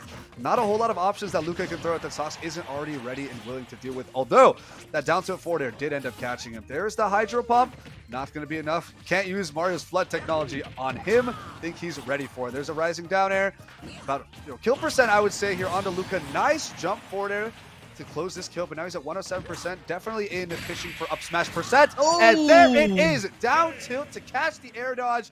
Get the read, close it out with an up smash. Sauce is gonna take it over Luca and bring game 1 to Fisher Spring. That is a very dominating way to end that game. Yeah, that was really impressive. But looking at the patterns that developed throughout that game, not entirely unexpected. Throughout the game, Sauce would hit a falling up air down tilt, and they would send Luca up and up and up and up, and all Luca wanted to do was not go up, not get on that staircase. So they air dodge. What else are you going to do in that situation? It's not like Greninja has any really fast get off me tools. It's not like they've got a super good like up B out of the combo string option. No, they're just going to air dodge. And so how do you get that early kill? You don't send them up with an up air, up air, up B. You just wait for the landing, patient, poised, and you catch it with an up smash. Great stuff right there from Sauce. Absolutely, absolutely. I think our pre-match analysis was pretty spot on how we expected this matchup to play out. Overall, pretty favored to Sauce just because of all the buttons he can afford to press, while Luca definitely has opportunities, those very tight, critical moments to really take those stocks. And we saw those executed too, both catching on those forward airs off hard reads. But it just wasn't enough. There's not enough damage consistency on Greninja's end because we saw Mario fall out of multiple Greninja combos multiple times and also break out of one manually too. It's tough. It is really, really rough. And can we share that? I'm saying it on stream. I'm sorry. Luca actually had Sauce blocked on Elite, which is why that match took so long to set up. I love Smash Brothers. I love Smash Brothers. Oh, what a beautiful game we both play, Combo. Yeah. What a beauty indeed. What a beauty indeed. That is wow. I can't even begin to formulate thoughts on that. That is And you know what? You know what? Sauce got the revenge for that right there. Sauce got the revenge for the delay, and that does mean, like we said, Fisher College Spring up 1-0, but down to last stock, last hit. St. John's can certainly bring this back. Now, I don't necessarily see them swapping up on the rosters. I mean, they were doing pretty dang well. Like, they do have other players that they could go for, but I don't really see the need to. I mean, anyone from Mr. Saturn on the Young Link to there was a player named Bootleg who put on a spectacular showcase for me and Soy or Sai back at CECC East, but like, wow, you don't really need to do that. Everyone else that they have has proven time and time again that they have what it takes. I mean, Aloma Mola didn't really get to show as much of what they're capable of, but Aloma Mola I know personally as like a very clutch player. I mean, Joker has the built-in comeback mechanic, but there are other methods of keeping score that have been used in the past where like you need to win with a 3-stock if you want to have any chance of winning. And Aloma Mola is the person that they would send in when they needed to buckle down against all odds and get that. And it would be the scrappiest 3-stock you've ever seen, living up to like 200%. But Aloma Mola would pull it out. So back against the wall here, I feel like there's not really any need to switch up the roster. Now, in terms of the order that they went out, let me think. What do you think? Were there any matchups that you think should be like different this time? Well, I think we did kind of see the conclusion of Moxie Aloma Mola, and I feel like if anything, if they do replay that matchup, from what I could see and how fast Moxie was adapting, I think that would be an even harder win in Moxie's favor. So I think they're going to want to rethink how they want to open in case, because I feel like Fisher College is on the safer side. What works don't need to change if it's not broken. So we don't have to send out Moxie, or rather, we have no reason to change Moxie if we don't want to. But I guess we do have a Lomola opening back up here on St. John's side as well. I wouldn't necessarily super recommend this, but if they're confident in the Alumamola's adaptation potential as well, and or expect Moxie to kind of be on ice and want to push forward, I think it's still perfectly playable because I think matchup-wise, this really isn't an issue, and it's more about the character, or rather the players, and their potential to adapt to these matchups. And Alomomola is slippery right now, and that's what Joker's best at, but Alomomola particularly. But down throw dash tag, baby, that's going to rack up some percent. Alomomola struggling on that platform for a moment, tries to get back to center stage, but gets caught by a Nair. Now Arsene, it's their turn to play, but isn't able to get that Tomahawk grab. Moxie maintaining center stage, gets that neutral get up read, and now it's Moxie with a ledge trapping situation, but can't hold on to it. So crazy. They got a footstool into a tumble lockdown neutral get up that he punished with a grab off of. That's a very interesting setup that I wouldn't really ever expect to see, but sometimes things like that just happen in these games. Highly doubt it was planned, but great follow-up nonetheless. Wow, what a catch off stage, following the jump arc perfectly, and even without Arsene able to clip Moxie off the stage. But here so far, not too different from what we've seen in the first game. One person usually gets the kill and the other person gets maybe a bit of extra credit, but the death is not too far behind, and there it is. Back to even, 2 stocks apiece here. Moxie versus Alomomola back to back. Let's see if either one can really push forward strong advantage. What a string there for Alomomola, almost brings something huge, but attempts to go for a re-grab instead. Jumps over the whip grab, gets a forward tilt punish, and catches with the dash attack. They get thrown for his trouble. There's an up throw, fair. Ooh, there's a Rebels guard. We almost have Arsene back on deck. This could be big for Alomomola. Yeah, and that single forward air, 39%. Arsene is already out to play. You're at 87%. This is not good for Moxie. They tried to go for a soft nair, a combo starter, but Alomomola is not falling into it. So instead, Moxie backs off, plays safe under this platform, waits for that improperly spaced back air, and now all of a sudden, Alomomola's Arsene is running low. Okay, Arsene's down for the count, getting clipped by the laser as well. We have the Joker grapple to return to stage. There's a down tilt to pop him up. Catch with the fair as well. We have Gun for edge guard. Fishing for something big here right now, whether it be falling up air or falling forward air. Uppy back to stage. There's a down smash, pretty delayed. Not quite going to be a punish. Doesn't get too punished in response either. High percent, scramble for a kill here. There's a nair. Is this Lamola's chance? They're fishing for it. There's a whiff. Does not fall into that, but I like not going for an up smash again. Gets out of that scramble situation with a grab, and now Moxie does have to contend with Arsene again, but I feel like this is scary for both characters right now. Has to find a way to get back to stage. They get clipped by the down guns, and that's going to be it. Yeah, Moxie just up B straight down to the depths. Wants to get back into the fray as soon as possible to punish that Arsene while you have invincibility. So this is where the script gets a little rewritten from the first game. Ooh, okay, maybe it won't be that different, but last time when they're both at 2-stock situation, Moxie ends up taking it first and has a bunch of percent that he carries with a bunch of momentum till the end of the game and walks away with 2 stocks. Now we do have a 1-stock situation each time around, so Alomomola is making waves here in terms of presence for St. John and stock availability. Going to be super, super helpful. Arsene is going to come online soon, and it could be Alomola's opportunity to put Moxie down for good. Falls out of that dash attack, and that's just enough what Moxie needed, but tech situation, Alomomola does not have the burst to get over there, but they are able to cover it with these lingering aerials. But again, these nairs have been so brutal combo for setting up these tech situations. Nice slide off though from Alomomola. Yeah, now resetting here to neutral. Still 40% disadvantage here for Alomomola, and Arsene is down. Moxie's been really good at playing the slower game and eventually catching that ledge get up with a hard commit read up smash to close out that stock. 1 stock lead here for Fisher Spring. Moxie stays alive and claims conquest over Alomomola yet again.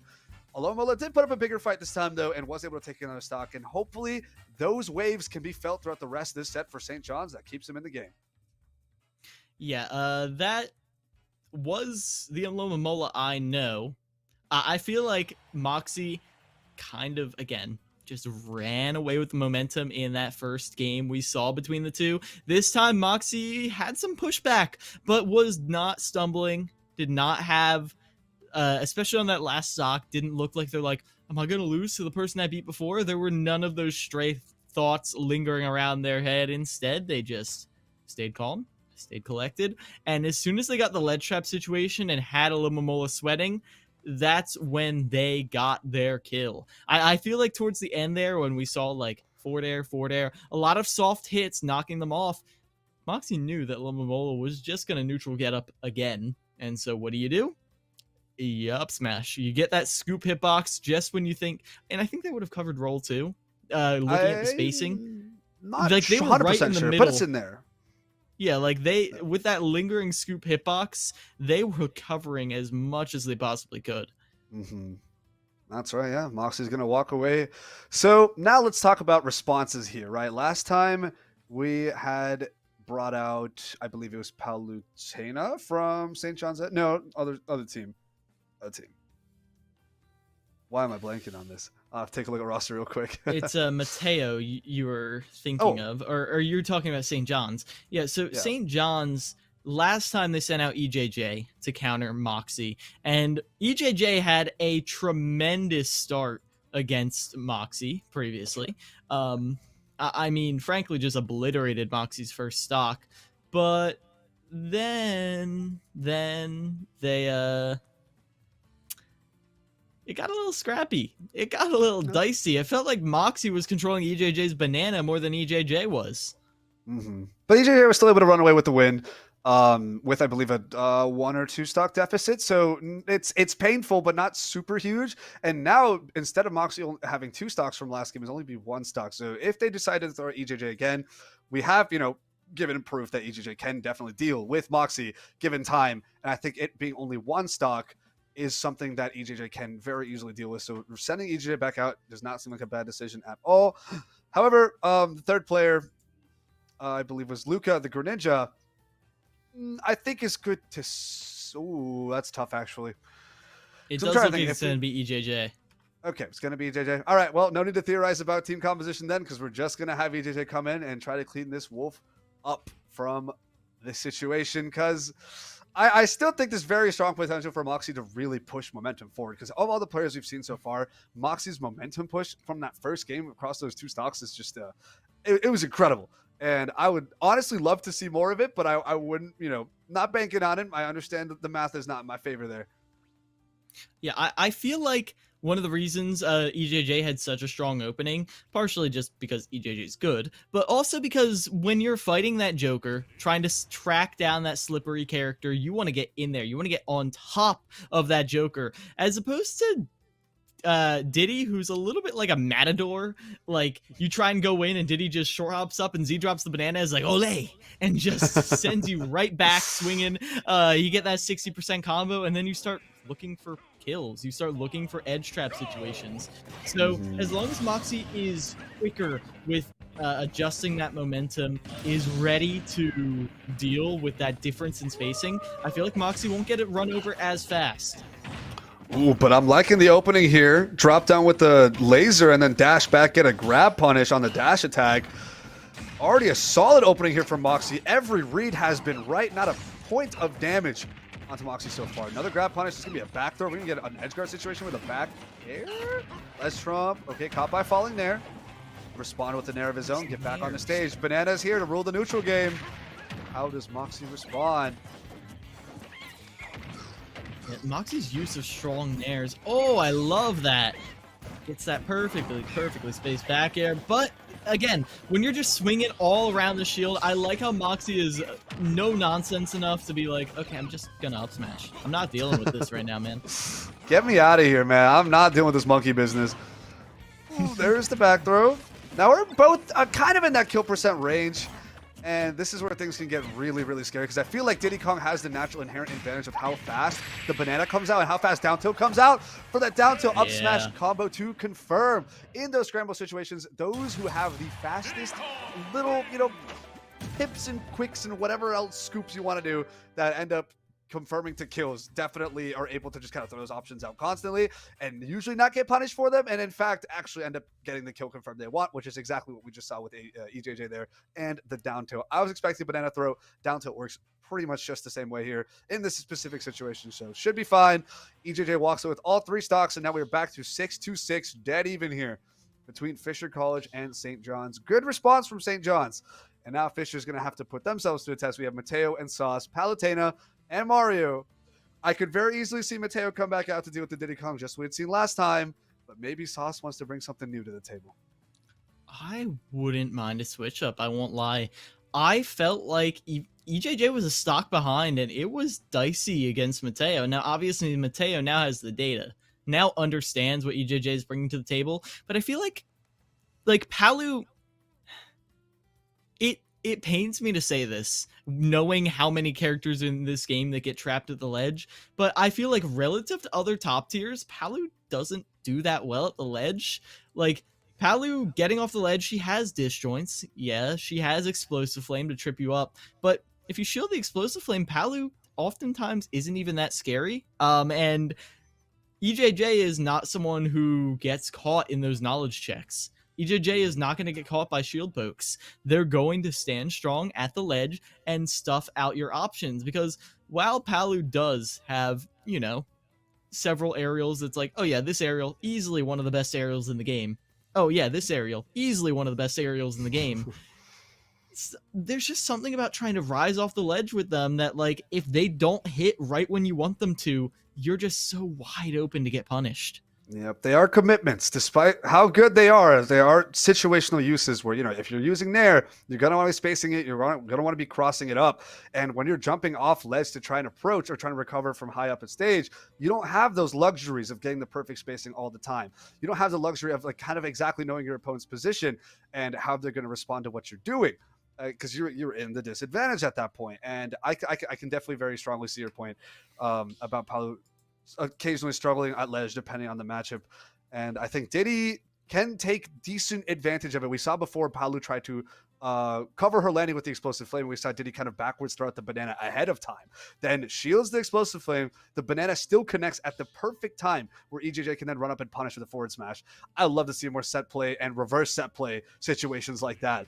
And I think it's very much possible. And it looks like we are running the same matchup back. Mateo versus EJJ, Palutena versus Diddy Kong. I wonder if we're going to go back to Hollow Bastion too. I wonder. I don't know if that is their preferred pick. No, they'd rather have the double platforms. We got small battlefield this time around. Yeah, I was thinking how much of a rewrite the second game would be compared to the first. Ooh, EJJ already missing a big punish there with the cross-up grab in the wrong direction. When we get the banana throw, there is the down air, but doesn't get the up tilt to follow up. Back to neutral, misses a dash grab here on Palutena's end. Mateo's trying to get something started, but does not want to deal with that banana. Gets a forward air, rolls in, and instead catches a jump compared to going for a grab. And now we're reset here. Caught by the banana, air dodge back in. These guys are just throwing moves on each other's shield and hoping something sticks. As St. John, EJJ air dodges off stage, but I like that Mateo doesn't get too risky off stage. I mean, I feel like could have very easily just hit them out of the barrels right there, but when the stakes are this high, there's no need to risk it that much. Catches that really big cross up with a dash attack backwards right there, and I like that option, forcing EJJ to angle towards the ledge because, well, airspace was just not an option. That's right. Earlier, I like to call it a play where Mateo is just praying for a miracle. Ooh, this could be a kill situation, though. He has a banana and forward throws the banana onto Diddy's shield, and despite not checking if the banana actually hit or not, begins to start up forward smash and gets punished in the middle of it. Thought that was the funniest interaction, just absolutely believing with 100% of your might that that banana was going to hit. Ooh, catching the up B with a Nair, and that's going to be a kill. That Nair is really, really good. And offstage, definitely not a burden. But as you said before, still got to be careful with it because you don't want to be putting yourself in a bad position either. Yeah, up smash right there, catches the banana too, a landing tool right there, and they use it to confirm into a grab, 25% already. Ooh, EJJ space is right outside that Nair right there combo.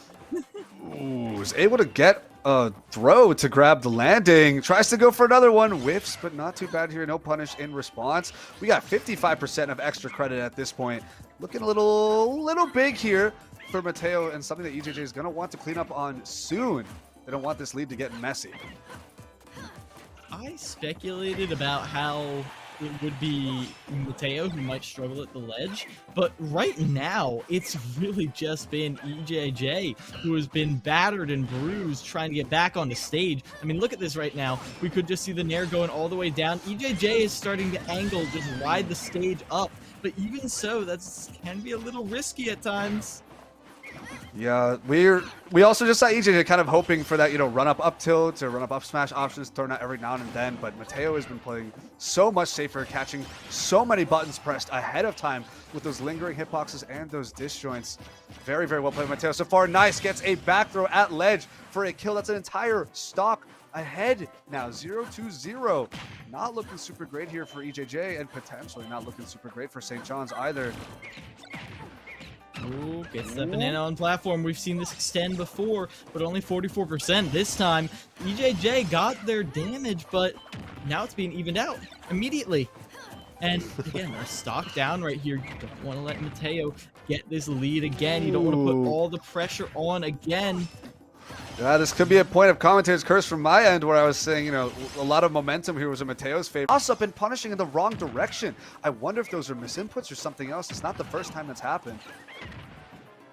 Possibly. Oh, lingering forward air does set up for an edge guard situation, but as it stands, EJJ cannot find the finisher right here. I'm hoping we do see this confirmed. There we go. Banana forward smash.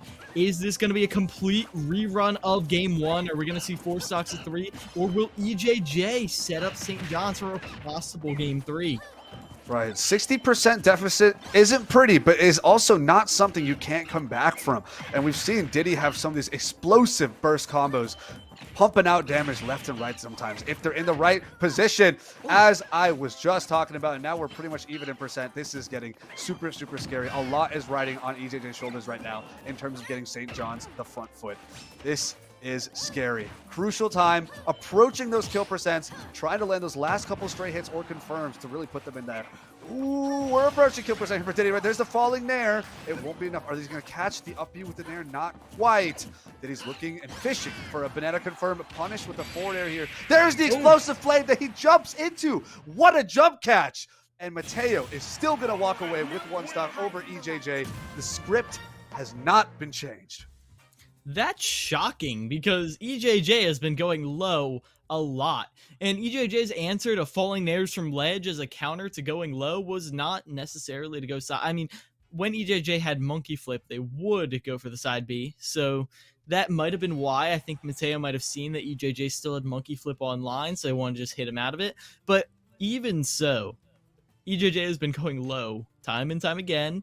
Punished for it sometimes, as of recently, not punished for it as much. I was expecting that to be the way the game ended, but no. Like you said, caught the jump, got the explosive flame, and now we are in an identical situation. St. John's last player, most likely Luca, has 4 stocks to take from Fisher College Spring, or Fisher College Spring is going to walk away with this with a 2-0. Yeah, this is actually a pretty strong chance for Fisher College to end up changing the scoreline even further. Because again, as we talked about neutral game plan between Palutena and Greninja before, I think Palutena was playing a lot smarter up against EJJ this time around by playing the game a lot slower instead of getting in there, making mistakes and getting herself punished more often. Even though it was actually a very scary situation to 1 stock, pretty much last stock, last hit between the 2 players, I think Mateo has a better sense of game plan and has a very strong chance of actually taking a stock off of Luca, which then puts Sauce at an even bigger advantage. Because honestly, there's already a natural advantage with the way the matchup plays, and having a 3 stocks to 2 in Sauce's favor over Luca is damning. It's destructive. There's really not a whole lot else that Luca can do to clean this up. It's everything or nothing for Luca right now, and it's not looking super good. Yep.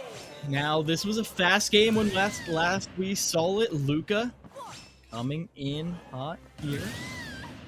And Luca has played exclusively in the past. Can they get it here? I don't expect we'll be seeing this end the same way it did last time. Mateo looks so cleaned up from when we saw them in game 1. So warmed up, so ready. Yet an instant tech chase situation on ledge. 2 whiff punishes in a row. Luca is playing evasive.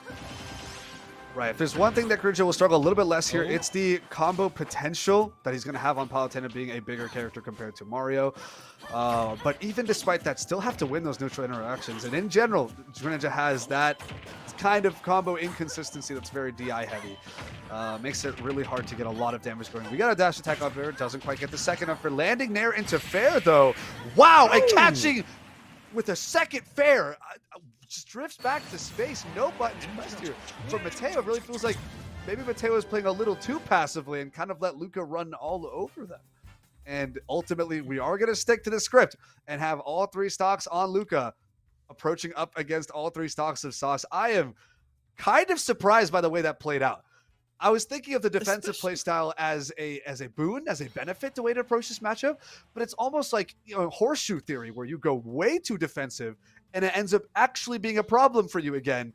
And that's exactly what we ended up seeing here. Too passive a game plan, not enough buttons being pressed to challenge Greninja, at least not in the right times, in the right places, and Greninja's going to run away with another victory. Yeah, that was... I mean, Luca is just the executioner of Mateo right now. I feel a little bad. Mateo comes in, has 2 different very varying game plans, and Luca just is not having it either way. So now we are likely going to see a run back, and we talked about it to death a lot before. The fact that Sauce just destroys Greninja. Just Sauce destroys. You called it out best. A tall fast faller with no combo breaking tools. That's a Mario's dream right there. Right there. And we saw just so many extensions. And obviously there weren't any real 0 to deaths, but do you really need them when you're not, even when you finish your 0 to death, even when you finish it with an up B, you're still usually in advantage state. Like, even when Luca escapes a combo, they're still usually trying to get back to the ground. And so Sauce has time to pick up their sloppy seconds. Yep. Whether it be falling up airs, whether it be challenging with the rising up air, or just going for an up tilt anti-air, hold shield, because Greninja's moves are also a bit of a commitment. You'll get a falling nair on shield. That's going to be a grand punish, whether it's going to be an up B out of shield or a grab into down throw chains. It's just, no matter what, it always seems like Mario has options to be playing next, moving next. It's never about recovering my own ground. It's how do I keep pushing my own ground forward, while Greninja's kind of on the back foot all the time, and only in those very tight critical moments of advantage states, Greninja has very strong burst potential. And we saw those come out too. That was how Luca was able to land both those stocks up against Sauce last time. But even then, losing neutral that many times repeatedly, it really just being in disadvantage almost the entire game, it's really not a good look, and it's super hard to play around. But there is faith in Luca. There is potential here. Those forward airs have been spicy, and they have been painful. And there's a good chance he's going to land at least a couple more. Land the right ones at the right percent, at the right place. Could be a stock. Never know what happens. Never know what happens. Certainly don't. As I'm trying to think, where we saw Luca get that kill right there was on the recovery, on the slow drift in. It's tough to do that with Mario, though. Like, the fact that Mario, like, Greninja doesn't have any lingering disjointed hitboxes. Greninja doesn't have anything, like, Greninja's hitboxes are oftentimes pretty precise. The one tool I think that could be disruptive to Mario's recovery that we don't really see a lot from Luca is that back air.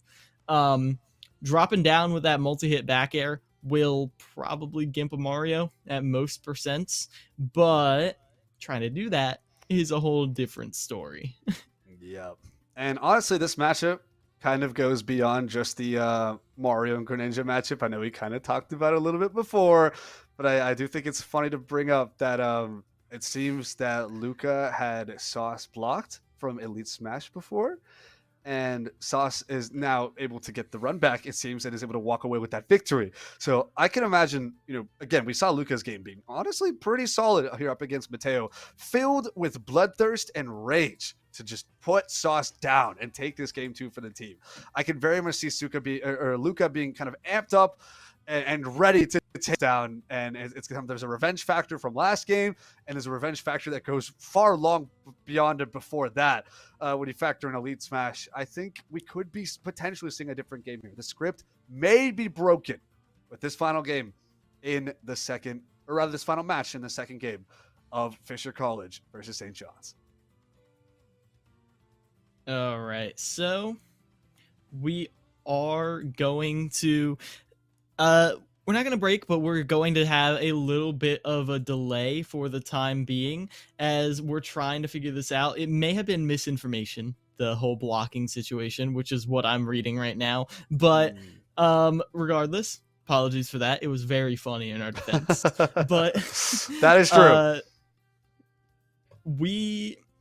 It looks like it is going to be 100% confirmed Sauce versus Luca. And to me, what that says, more than anything, is these teams came here with a plan.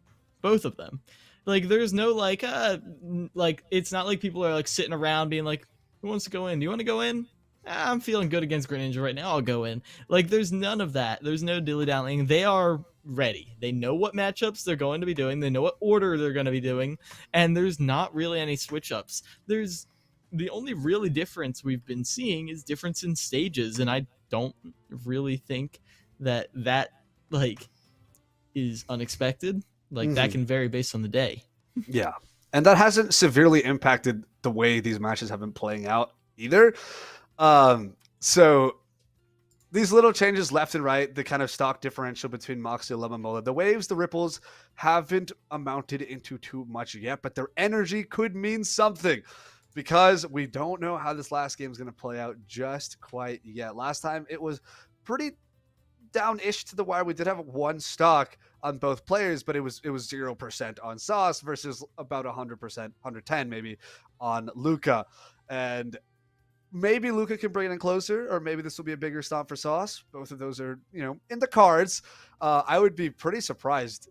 Well, I would be interested if it turns out that we do end up seeing a repeat of 1-0 victory yet again from Fisher College. But I think even if that does happen, St. John's can walk away saying we are so much closer to trying to take down the Kings at Fisher College than we were before. There's a lot of growth seen, a lot of potential, a lot of things to learn from here too in this set, these matchups, the way players should approach play styles, adapt to play styles, deal with certain characters. There's so much knowledge. So it's a whole like gold mine, honestly, you could find just in this VOD right here. So if you guys are watching this in the future, I hope you guys do find this helpful beyond just right now.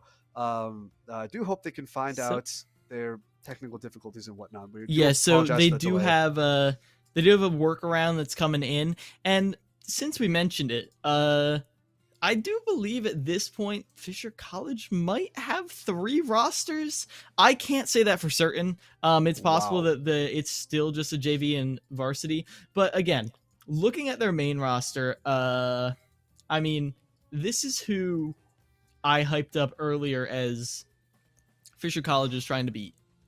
Nexus, Incredible Falco. I've seen run through entire teams. Jerry on the Ike, who is maybe one of the deadliest sortie players I've ever seen. Sock'em 16 is new and I believe is on the JV roster, but then Tony Pajamas. Up from Tri-State, but we don't even have to talk about Tony right now because finally, at long last, the delays are over. What could very well be the last match of the night, Sauce versus Luca, if Luca does not win, is about to take place. Yeah, here we are going right back to the homie and classic PS2. Very comfortable. I'm sure both characters don't really mind. Triplats are not going to be on the table since we're dealing with Mario. Nonetheless, we've returned to neutral. Wow, the first hit I was not expecting to be a random thrown out anti-air up smash, but here we are, able to confirm off of back air as well. I did actually want to talk about the way Sauce uses the kind of fireballs to stuff out moves in reaction to seeing their start up, or kind of in reaction to certain positioning of Luca and expecting a move to come out. Instead of being your more standard kind of jump in and fireball type of game plan, it's there you go. Let me wait and let me use it every now and then. Let me use it occasionally. Let me see you react to starting up a smash attack. Wow, what a read on that positioning. Just walk a little bit forward, get past that dash attack, and forward smash. That is one stock down, but this is Mario getting gimped right now. We have an air dodge. Is the up gonna make it? No! Woo! Explosive kills either way. 0% to 0%, 2 stocks to 2 stocks. This is a battle for the ages. Playing very carefully around these down tilts right now. I mean, both of them. A single down tilt could be huge damage, but parries that landing there. Knows Luca is thirsting for damage and does not. Parries the forward air too. Sauce is not letting Luca get away with anything. And at this point, one straight up air near platform will be death. This is insane amounts of confidence being exuded right now from Sauce, but Luca doesn't seem to be too hazed or phased by it. Just kind of keep running with the game plan. Yeah, my dash attacks aren't confirming into my up airs. That's fine. At least I'm still hitting dash attacks. That's better than nothing. Maybe throw out a water shuriken or 2. Try to play this neutral. Try to land a grab. The Greninja grab being a little slow. having a bit more range, but not something that's made up by its speed. It's tough here. No proper punish on the dash attack this time. We had a Rising Dare instead. Ooh, that landing fair right at perfect spacing. We've seen Mario get clipped by a couple times, but finally, when it counts, the down tilt into tipper up smash does actually connect. And now Luca is building a lead for himself, and this is where Sauce is going to get a little antsy. We're going to be seeing those up smashes thrown out. Want to confirm that kill. Wow, the final hit of a Rising Dare is going to take it, and now we're back to pretty much even. Low percent, last stock. This is much closer than last time. Can Luca change his fate, or are we going to see a repeat mirror? It's all in his hands right now. I like that, forcing Luca into a landing situation again, but right now, Luca is starting to run away with this. Sauce needs a big combo. They need it now, but up throw bear does not connect. They're at 3%, not 0%. Jab out of parry doesn't work either. The parry doesn't even keep Sauce safe because of the cross-up. Right now, Luca's movement is getting them this huge advantage. Okay, this is time for Sauce to finally have advantage. Luca is going to find his way out. Luca hasn't been in disadvantage as long as you think he should be, especially kind of for most of this last stock. It's just been a lot of stray hits, but never falling into the Mario chains, into the Mario traps. Just so much slippery. There's the dash attack into up here. He's been slipping left and right, trying to catch an up tilt there. Parry the forward air, still not able to get a punish afterwards. Looks like Sauce is struggling a little bit, slowing down his own game plan to hopefully land more damage. There is the, there's a down tilt, tries to read the air dodge, gets a back here for some shield damage. We're really dead even right now. Lead here for Sauce. Oh, this is so scary towards ledge. There is a hard commit to forward smash back and forth. This is a jab reset into a finisher with a forward smash of his own. Luca got way too antsy, way too scared. One to forward smash, one way forward smash, the other way. That's two very hard committal options in neutral, both directions. Oh no, that was it. In those couple split seconds, consciously or not, Sauce knew Luca had lost. Lost his mental, lost his fortitude. He got impatient. He got very greedy. And Sauce was, let me go for the jab reset. I got it. This is mine. It's over. And it was over. Fisher College takes it 2-0 over St. John's. Wow, what a game. What a game. There's a large stretch of time right there where Sauce was only getting stray hits in the middle of Luca's advantage state, but those stray hits were very impactful. I mean, the random back air to push Luca all the way to the other side of the stage, and even though Luca kept up the pressure, it was then on them to reinitiate that engagement. They were back in neutral for the first time in a while. That stray back air, huge stuff. So, again, if St. John's eventually wants to take down the main Fisher roster, it's going to be a little bit of time, because right now, Fisher Spring is still looking like one of the stronger teams we have here in the ECAC, and they're not even the main Titans. I mean, the fact that they have top 200 players NA on their B team, on their spring team, Fisher College is a different beast altogether, and they demonstrated that once again tonight. Amazing stuff from St. John's, keeping them at last stock every single time. But, yeah. Now, we do have an interview on the horizon with Sauce, and that's going to be very interesting to hear from them. But before that, we're going to go to a very quick break. So, everyone hold your horses. We will be going into that soon enough. But until then, stay tuned.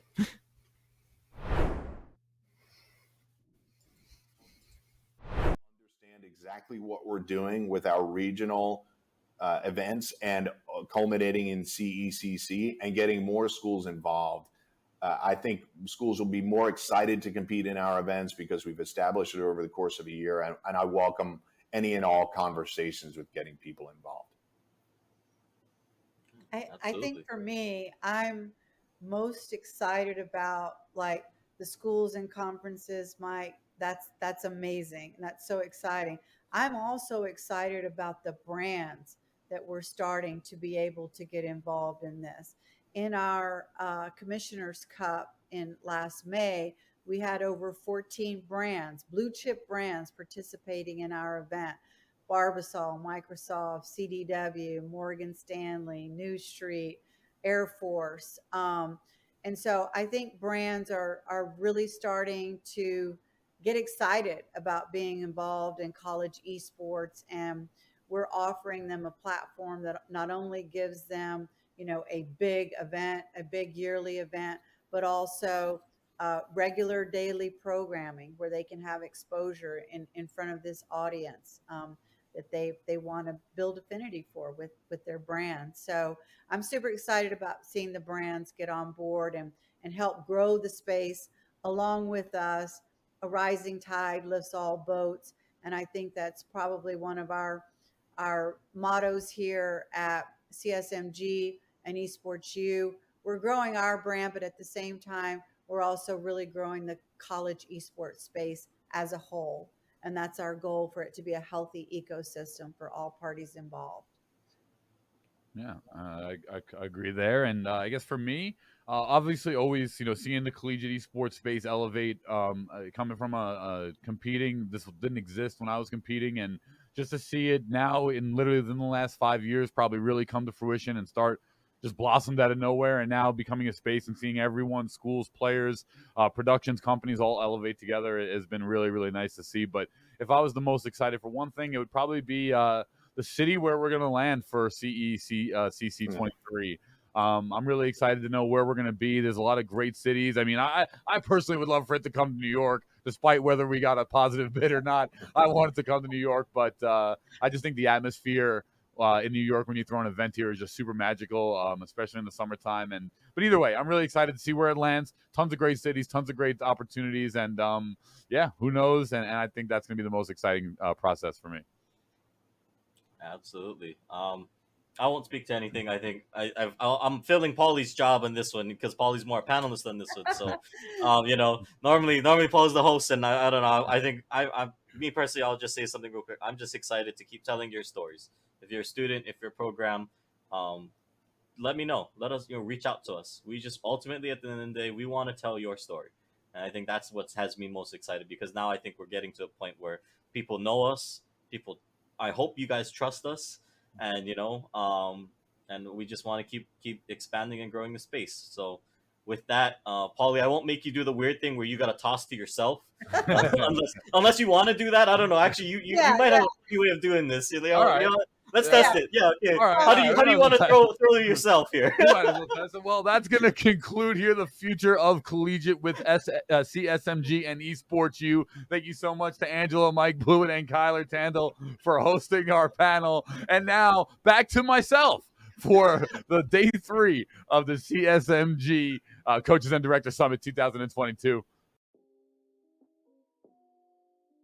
What is going on, everybody, and welcome to the ECAC Top Plays of the Week. I am Septilance, and I'm super excited to walk through these with you so you can see all of the great moments we are getting out of collegiate esports. One of my favorite things about these seasons is as they go on, as the years continue to pass, the skill ceiling just gets higher and higher, and the teams get better and better. Starting things off in week 1 and 2, these teams came out the gate swinging. Let's take a look at what they were ready to bring out in these early weeks. Valorant is a game all about risk versus reward, and Sin from NYIT wanted to show us just how much he was willing to risk to get that great reward of a round win. Sort of forced to pop off, maybe get a little bit more sniper play, but these direct tight angles make it tough. You have Axorus that actually gets a wall bang headshot onto Prime. That timing on the paranoia works so well. Yo, give it up for the Util, bro. Sin's gonna pick up 3 into the site. It's a lurk on its way from the chamber, but unless you're going to spam through this box, you're not getting anything done, and Panda won't even let him get that far. Super Smash Bros. Ultimate is a game that can be decided in milliseconds, and Waka, one of the best players from SUNY Canton A Squad, wanted to show us just what they can do with only a second and a single stock on the board. Cena, Sledge option going to be charging forward smash, going a little early. They're not quite getting what you want. Drop shield after first hit, and Pin getting hit by the kick. High percent. There is the stun into Claw. That Claw could have been charged for a lot longer. Oh my goodness, that's a forwarder into stage with the stage spike and then upping immediately after. What a sick. 1 point in Rocket League can never make a team feel comfortable, but Driftsy wanted to show us that not only was he going to pick the pace up, but he wasn't going to let his team down. Defensive test with flying colors, though they couldn't get out, and that is the important part at the moment. Clears a must for UA, and it's just not in the cards at the moment. Dripsy connects off the backboard. What a shot. I watched unfolds slowly. You stop speaking at just the right moment. Valorant is often called a team-based shooter, but sometimes it can't just be about the team. Sometimes you gotta have those hero plays. Spec wanted to spray and pray and was actually able to save the day for SVSU, tying up the series 7-7. Hard B push here. 2 Omen smokes coming out. 1. Oh, Spec just finds 3. What? Spraying through the smoke. Oh, 1 Spec. That's not legal, man. That's not legal. This is match day 2 of the ECAC league. You can't be doing that right now. Spec just goes with the call. Here in this clip, Fanshawe finds themselves with their backs against the wall, 20 seconds left on the clock, and they're desperate to take down Wake Forest. They don't have anything to get through this team, they don't have any weapons on the field, but with Jackie Moon in the wings, at least they had a sniper. Apparently. Guys gonna believe all the shots. Oh, a sniper! Jackie Moon from about midway through. What a shot right here from Jackie. Wow, good eye sniper. Yes, sir. Jackie Moon puts us on the right side. A little bit more to the left. This one would have been... Here in this clip, we're going to get a great moment from a Pac-Man, and as a Pac-Man player, I was super excited to see it. We're going to hear a lot of praise from our commentators giving Mosey those compliments of choosing Snake against Pac-Man, a great counter pick. They were super excited to see a Snake on the field, but even without their blessing, Trollery does not yield. Approach, but like you said, he's trying to play this safe because losing a stock right now for Concord would be really bad. And, well, a little bit of commentator's curse there. We kind of willed that one into existence. Oh, man. Oh my goodness! What? Now I know what you're thinking. Oh, Septilence, how could that be all we got from weeks number 1 and 2? Please tell me there's more. If you like what you saw, you've got to go check out ECAC Esports on all social media platforms. Please see what they're bringing to the table. It is great collegiate esports week after week. And on the bright side, folks, this is just the beginning. We've got the whole rest of what is guaranteed to be a great season ahead of us. Thank you so much for joining me for this recap, and I'll see you on the next one.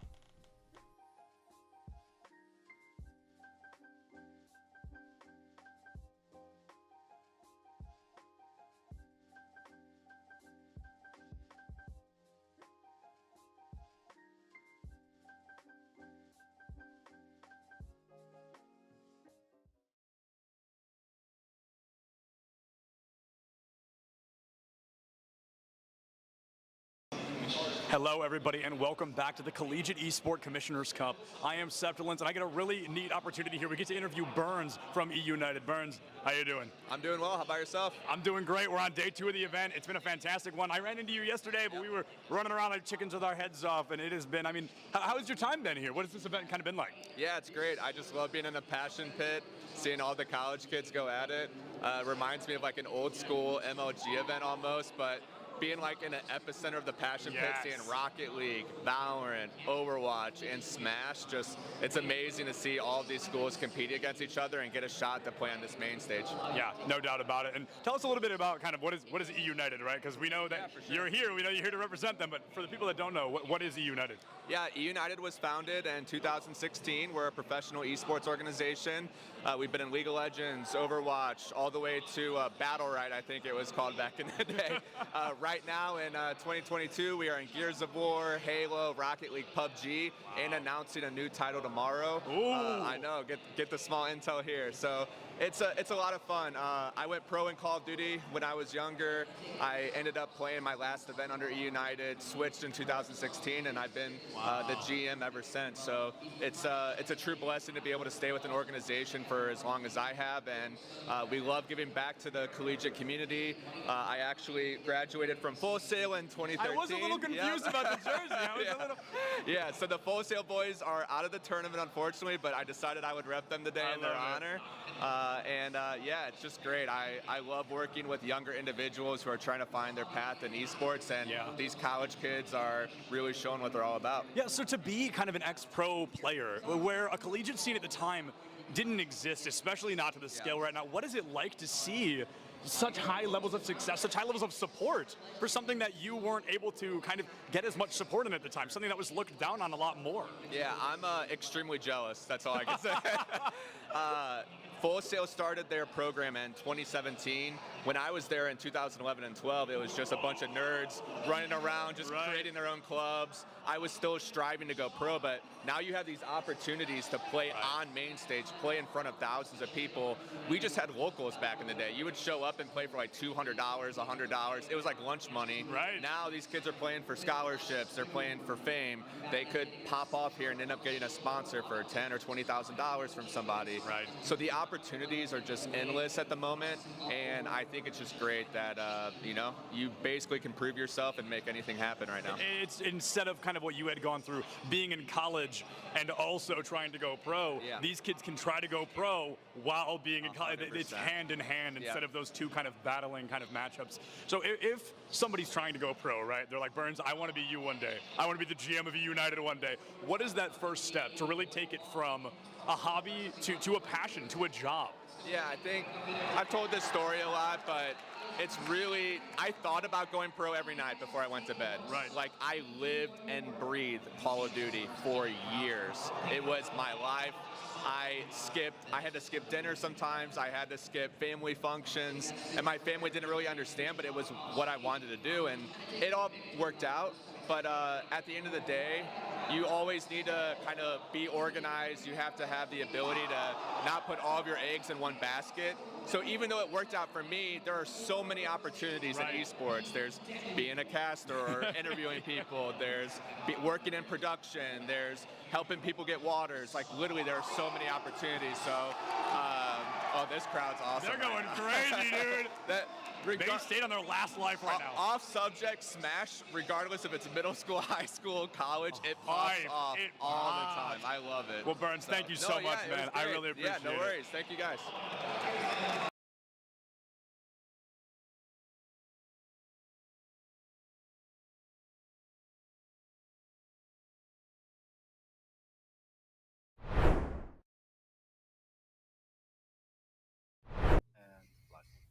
Welcome back to ECAC. We're here in the aftermath of Fisher College Spring versus St. John's, where we have Fisher College Spring's Sauce here with us. Sauce, how you doing after that win? Doing pretty good. There we got him. Awesome. Yeah, congratulations on your win. Just gotta, we'll start off with the way kind of matches played out in team compositions and what player was up against what player. So you had to play against Lucas Greninja twice in a row, and Miles and I had our own kind of hypothesis about how this matchup is supposed to play out and how we feel what character's confident versus what. But what are your thoughts on the Mario Greninja matchup? How are you feeling going into that matchup? Not once, but twice. Yeah. So we were just, I think definitely the first time through, it was just we were playing, and then the second time through, we were just like, all right, we won this way, so let's keep it going. My thoughts personally on the Mario and Greninja matchup, I'm from Philly, and we used to have Juice, who played like three different characters, but he was like really dominant in our scene, and he played Greninja. And I started figuring him out with Mario, and I feel like you can just kind of bait him in and like punish him when he touches your shield. And Greninja doesn't have a lot of out of shield options, so you can really take advantage of that. Well, that makes sense. Ooh, so how are you guys feeling about the season so far? I mean, Fisher College is it's a legendary name of its own, but are there any big threats, any teams you're kind of looking out for? Or are you guys more like, let's just play our hearts out and see where we can go? Yeah, I'm pretty new to the collegiate scene, so I'm kind of just going for the ride. Like, I'm just trying to play my best every week. It doesn't matter what team I'm playing against. I just want to go out there and give it 110%. So. Has there been anything notable about your joining Fisher? I know, like you said, it's your first season here, right? Yes. Has there been like any notable change, like anything different from what you expected? Anything cool? Any cool opportunities? I mean, they definitely allow me to go to locals more, get like a lot of more practice. They tend to try to help me out to get to events. So I'm traveling more, and I'm getting help going to more events in general. All right, out of left field question. I see you're wearing a wrestling shirt. Are you a wrestler? I was a wrestler. Funny enough, this was my brother's old shirt. I only wrestled for a couple years, but he was the good wrestler in the family. I was more of a baseball and golf player. Are there any similarities between Smash and wrestling? You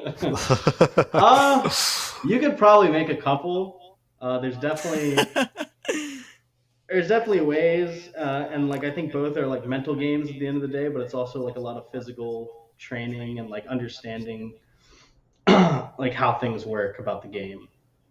Yeah, like you're not going to get anywhere with that mentality if you don't have the physical ability to do it. But then once you have that physical ability, it's all about the mental, right? Right, yeah. It's all about the neutral game. That's the end of my question. It's the neutral. Real life or in the game. It's all about the neutral. It's all about the punish. Honestly, you can extend this to a lot more than just like physical sports too, but that's a whole different discussion about fighting game mentality. And oh man, I go on that all the time. It's great. Fighting games are great. They make you a better person if you do it right. But anyway, before we wrap things up, is there anyone you want to give a special shout out to, Sauce? Yeah, so I got a lot of friends back at home who tend to watch me. I have my girlfriend watching. I have, I shout out a family member who watched me a couple weeks ago. I don't know if I got the link out to them, but I'll send it to them so they know that they're appreciated. So. That's awesome. That's awesome. Thank you so much for hopping on with us, Sauce. Congratulations on your win once again. We'll hope to see you back on stream very soon. Until next time, you take care. Have a good one. Thank you, guys. Yeah, and with that, we're going to be wrapping up. Thank you all so much for watching the ECAC tonight. If you want more, 8 p.m. every night of the week. There are different esports all the time, all running through Esports U. All building up to some amazing championships, so be sure to check that out. But for now, that's all for Smash Brothers. I have been Keela Miles. This has been Combo. I hope you all have a wonderful night.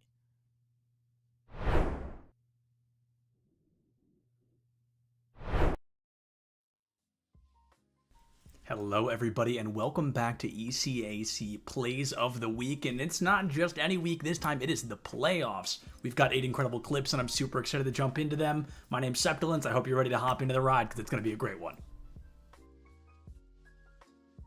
When I found out this was clip number 8 of the playoffs highlight reel, I was flabbergasted because this is an incredible moment from Swift on the side of RPI. It's not just 1 or 2 elims to win the round and put RPI in a better position. It's all 5 coming from a single player. Take a look. They hit him with the judge, operator in hand. Swift is trying to be able to find some value to it. The headhunter does a number on him. They're able to get a 4K. They're going to be able to get this plan down. Dakota's going to try and find him. Do they go into the tank? Yes, they do. Oh, they come out. That's the ace for Swift. They're able to make it happen all themselves, and they will get this one for free for RPI. Clip number 7 tells a pretty amazing story as well. Ball State already up 2 games in a best-of-7 series, and they find themselves tied 2-2, less than a minute left on the clock. Perhaps a little bit more pressure than they'd want there in game number 3, but it's Daffy from Ball State that takes all the pressure and immediately relieves it from the team. Find it back, pass to Daffy, bar down and in. Ball State will not be denied a game. Crossbar has been doing a heck of a job here for Hartford, keeping the ball out of the net, but it only lasts for so long as Daffy's able to get...